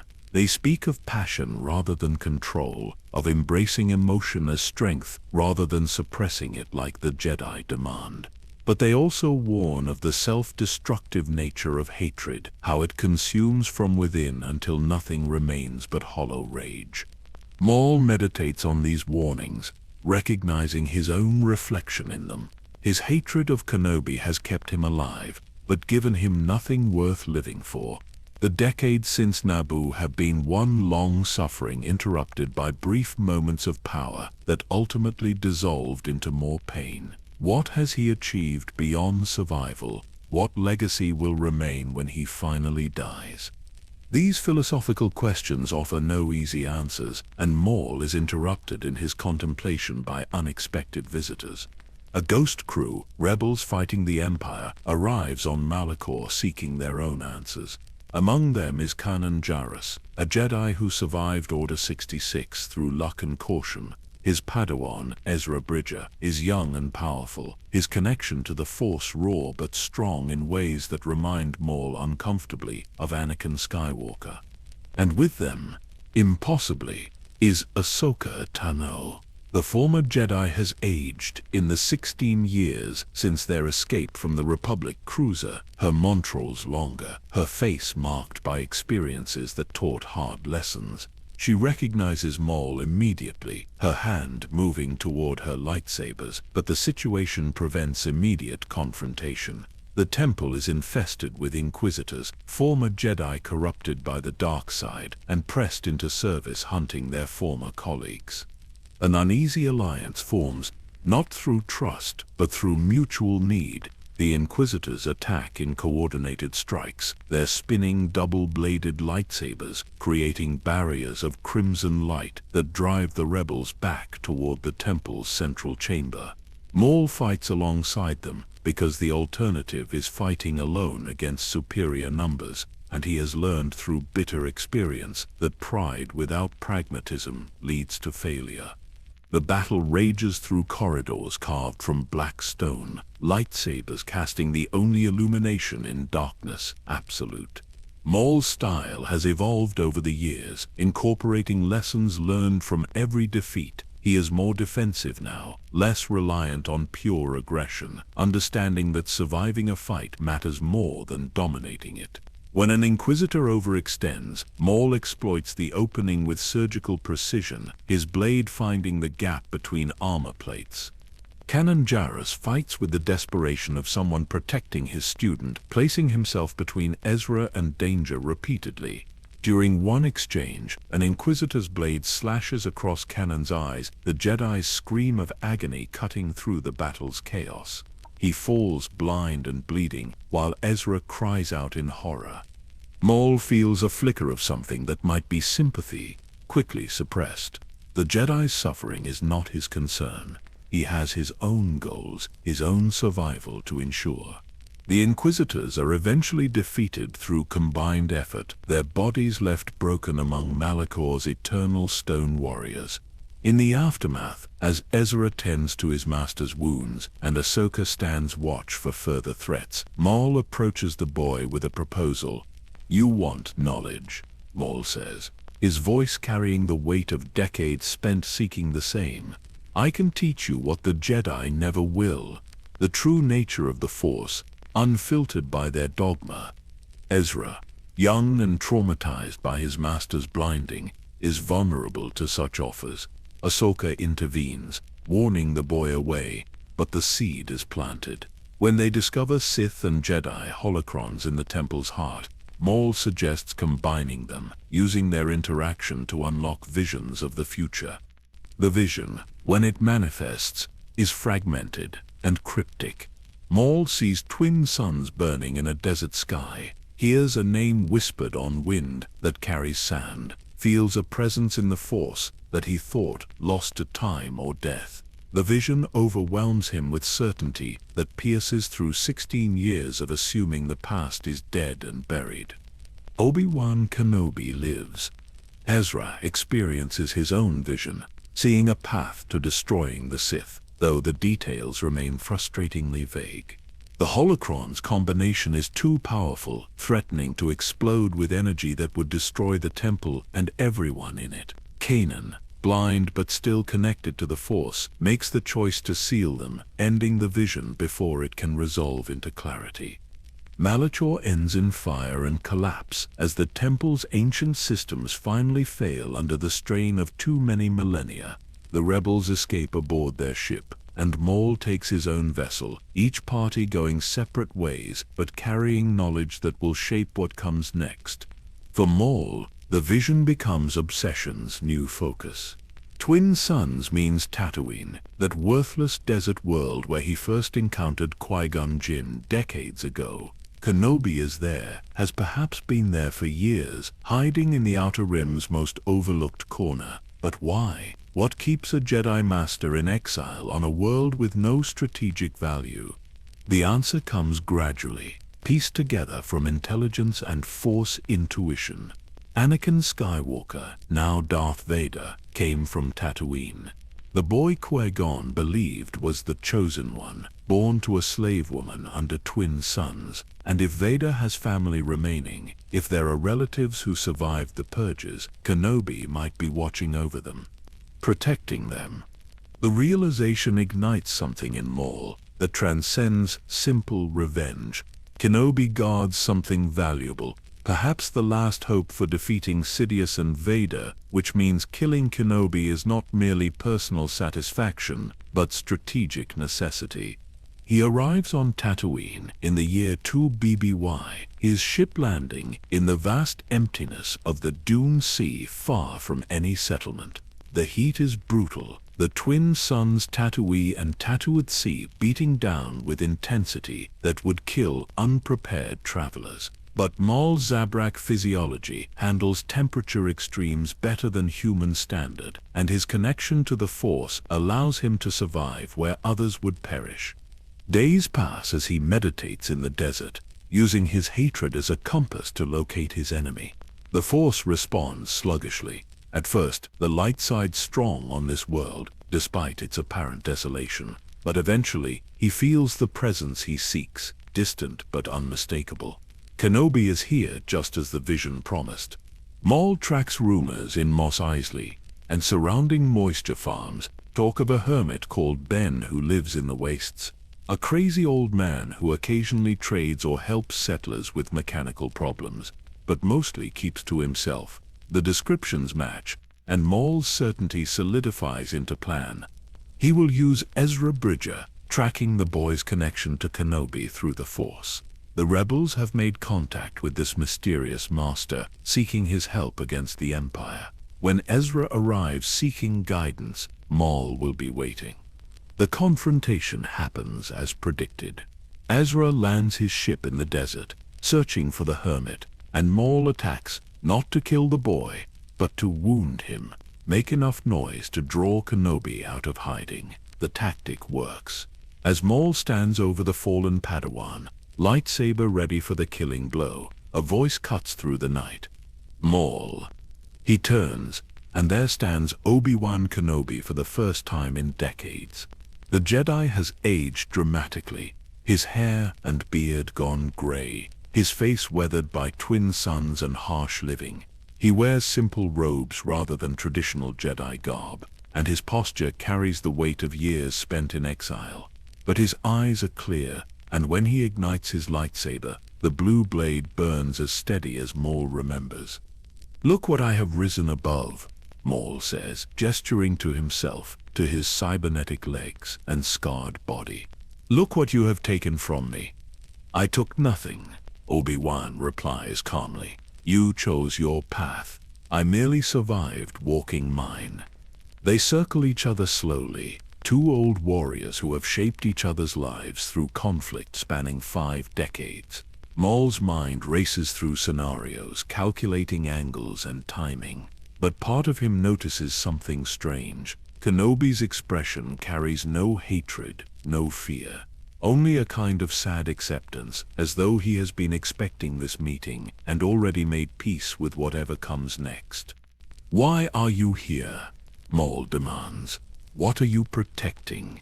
Obi-Wan's eyes flicker toward the horizon, where, unseen in the darkness, the Lars homestead sits. The gesture is minute, unconscious, but Maul catches it. Understanding floods through him, pieces clicking together into certainty that makes everything suddenly clear. "The Chosen One," Maul breathes. "He is here, Skywalker's child. You are watching over the boy." Obi-Wan says nothing, but his stance shifts slightly, becoming more protective. The admission in his silence tells Maul everything. "He will avenge us," Maul continues, his voice carrying wonder and something that might be hope. "When he grows strong enough, he will destroy Sidious and Vader both. The son will bring down what the father became. If that is the will of the Force," Obi-Wan agrees quietly. Maul's obsession crystallizes in this moment into something resembling clarity. Killing Kenobi accomplishes nothing. The Jedi's death would not undo decades of suffering or grant meaning to wasted years, but perhaps witnessing one final truth, understanding that his enemy's purpose transcends their personal conflict, perhaps that is enough.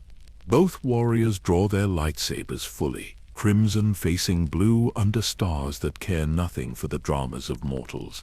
They take their stances, and the desert holds its breath for what comes next. The desert night wraps around them like a shroud, as two ancient enemies face each other for the final time. Stars blaze overhead with an intensity impossible on worlds with denser atmospheres. The sand beneath their feet still radiates heat from the day's twin suns, and somewhere in the distance, a krayt dragon calls its lonely hunting cry. Obi-Wan takes his stance, and Maul's eyes widen with recognition. The Jedi has adopted Form 4, the same opening position Qui-Gon Jinn held in the Theed generator complex 40 years ago. It is deliberate, a callback to where their conflict began, perhaps an invitation to finish what started on Naboo. Maul understands the bait, but cannot resist. His hatred has defined him for so long that even recognizing manipulation does not free him from its gravity. He shifts his weight, preparing the exact combination that killed Qui-Gon. The hilt strike to the face, then the killing thrust while the opponent recovers. They stand frozen for 3 heartbeats, the desert wind the only movement between them. Then Maul attacks. His blade comes up in the signature opening slash. Obi-Wan parries smoothly. Maul reverses his grip for the hilt strike, the same move that stunned Qui-Gon decades ago. But Obi-Wan has spent 40 years replaying that duel in his mind, understanding exactly how his master died. He blocks the hilt, redirects the momentum, and in a single fluid motion cuts through Maul's lightsaber hilt. The weapon falls in 2 pieces. Before Maul can process what happened, Obi-Wan's blade continues its arc, slashing across his chest. Maul staggers backward, the wound fatal, but not immediately so. His legs give out and he falls, cybernetics sparking as systems fail. Obi Wan catches him before he hits the ground, lowering him gently to the sand, supporting his head with surprising tenderness. For a moment, neither speaks. Maul's breathing is labored, blood seeping through his robes. The pain is distant, his body already beginning to shut down, but his mind remains clear, perhaps clearer than it has been in decades. "Is he the chosen one?" Maul asks, his voice barely above a whisper. Obi-Wan understands immediately who he means. He is. The smile crosses Maul's face, genuine and peaceful. "He will avenge us." The words carry layers of meaning, not revenge in the way Maul has pursued it, but justice, balance, the correction of everything Sidious has corrupted. Luke Skywalker, sleeping peacefully in the Lars homestead, will one day confront his father and the Emperor, will succeed where both Maul and Obi-Wan failed, will restore what was broken. "Rest," Obi-Wan says softly, and Maul's eyes begin to close. In his final moments, Darth Maul understands something that eluded him through 5 decades of suffering. He and Obi-Wan were never truly enemies.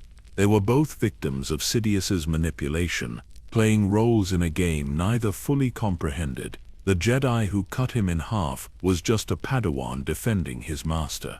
The obsession that kept Maul alive was a cage that prevented him from ever being free. Peace washes over him, a sensation so foreign that it takes a moment to recognize the hatred that sustained him through bisection, madness, imprisonment, and loss finally releases its grip. His heart slows, his breathing stops, and for the first time since he was 3 years old and torn from his mother's arms, Maul is no longer in pain. Obi-Wan sits with the body for a long time, holding his old enemy as the desert night deepens around them.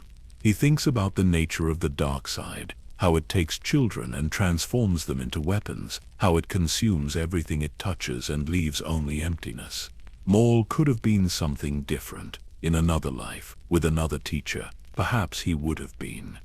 Eventually, Obi-Wan lays the body down and begins the work of burial. He digs into the sand with his hands, creating a grave that the desert will erase within days. It does not matter.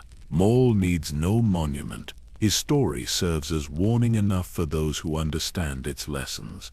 When the burial is complete, Obi-Wan stands and looks toward the Lars homestead. Luke sleeps, unaware that tonight a chapter of galactic history closed in the darkness beyond his home. Tomorrow he will wake and tend his uncle's moisture farm, dreaming of adventure among distant stars, not knowing that destiny waits for him with patience born of necessity. The old Jedi walks back toward his humble dwelling, his lightsaber extinguished, his robes blending into shadow. Behind him, the desert wind begins its eternal work of erasure, covering tracks and smoothing sand until no evidence remains that anything significant happened here. The twin suns rise hours later, painting the dune sea in shades of gold and amber. The heat builds quickly as it always does, driving creatures into shelter and settlers into the shade of moisture vaporators. Life continues in its rhythms, indifferent to the dramas of Force users and ancient conflicts. Across the galaxy, the Empire maintains its grip on thousands of worlds. Darth Vader enforces his master's will with mechanized efficiency. The rebellion grows in secret, preparing for conflicts that will shake the foundations of Imperial power. And all of it, every piece moves toward the moment when a farm boy will leave Tatooine and change everything. Maul's prediction was accurate. Luke Skywalker will face the Emperor and his father, will choose love over hatred, redemption over revenge, will prove that the light side's strength lies not in combat prowess, but in the refusal to surrender one's humanity to darkness. The warrior who died beneath twin suns will never see that victory, but in his final moments, understanding it was coming proved enough. After decades of searching for meaning through vengeance, Maul found peace in knowing that his enemy's purpose transcended their personal conflict. that some battles matter more than pride or pain. The desert keeps its secrets well. Maul's grave disappears within a week, scattered by wind and covered by drifting sand. No marker remains, no monument honors his memory. He passes from the galaxy like a shadow at noon, leaving nothing but lessons for those wise enough to learn them.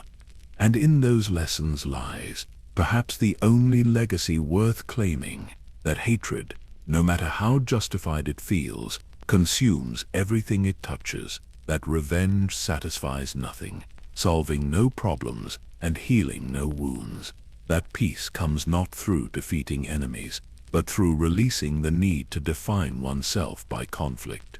The story of Darth Maul is complete. Born a Night Brother on Dathomir, forged into a Sith weapon through cruelty and pain, broken by a Padawan and rebuilt by hatred, crowned a king and destroyed by his master, searching for decades to understand what he lost and why it still hurt. And finally, mercifully, granted rest by the enemy who understood him better than he understood himself. The galaxy turns, stars burn and die. New stories begin while old ones fade into myth. And somewhere in the vastness of space the Force flows through all things, connecting and dividing, creating and destroying, balancing the eternal dance of light and darkness. If you enjoyed this journey through one of Star Wars' most tragic tales, consider subscribing for more deep dives into the legends and lore of the galaxy far, far away. Drop a comment sharing your thoughts on Maul's story, whether redemption was possible for him, and which character you would like to explore next. Rest well, and may the Force be with you, always.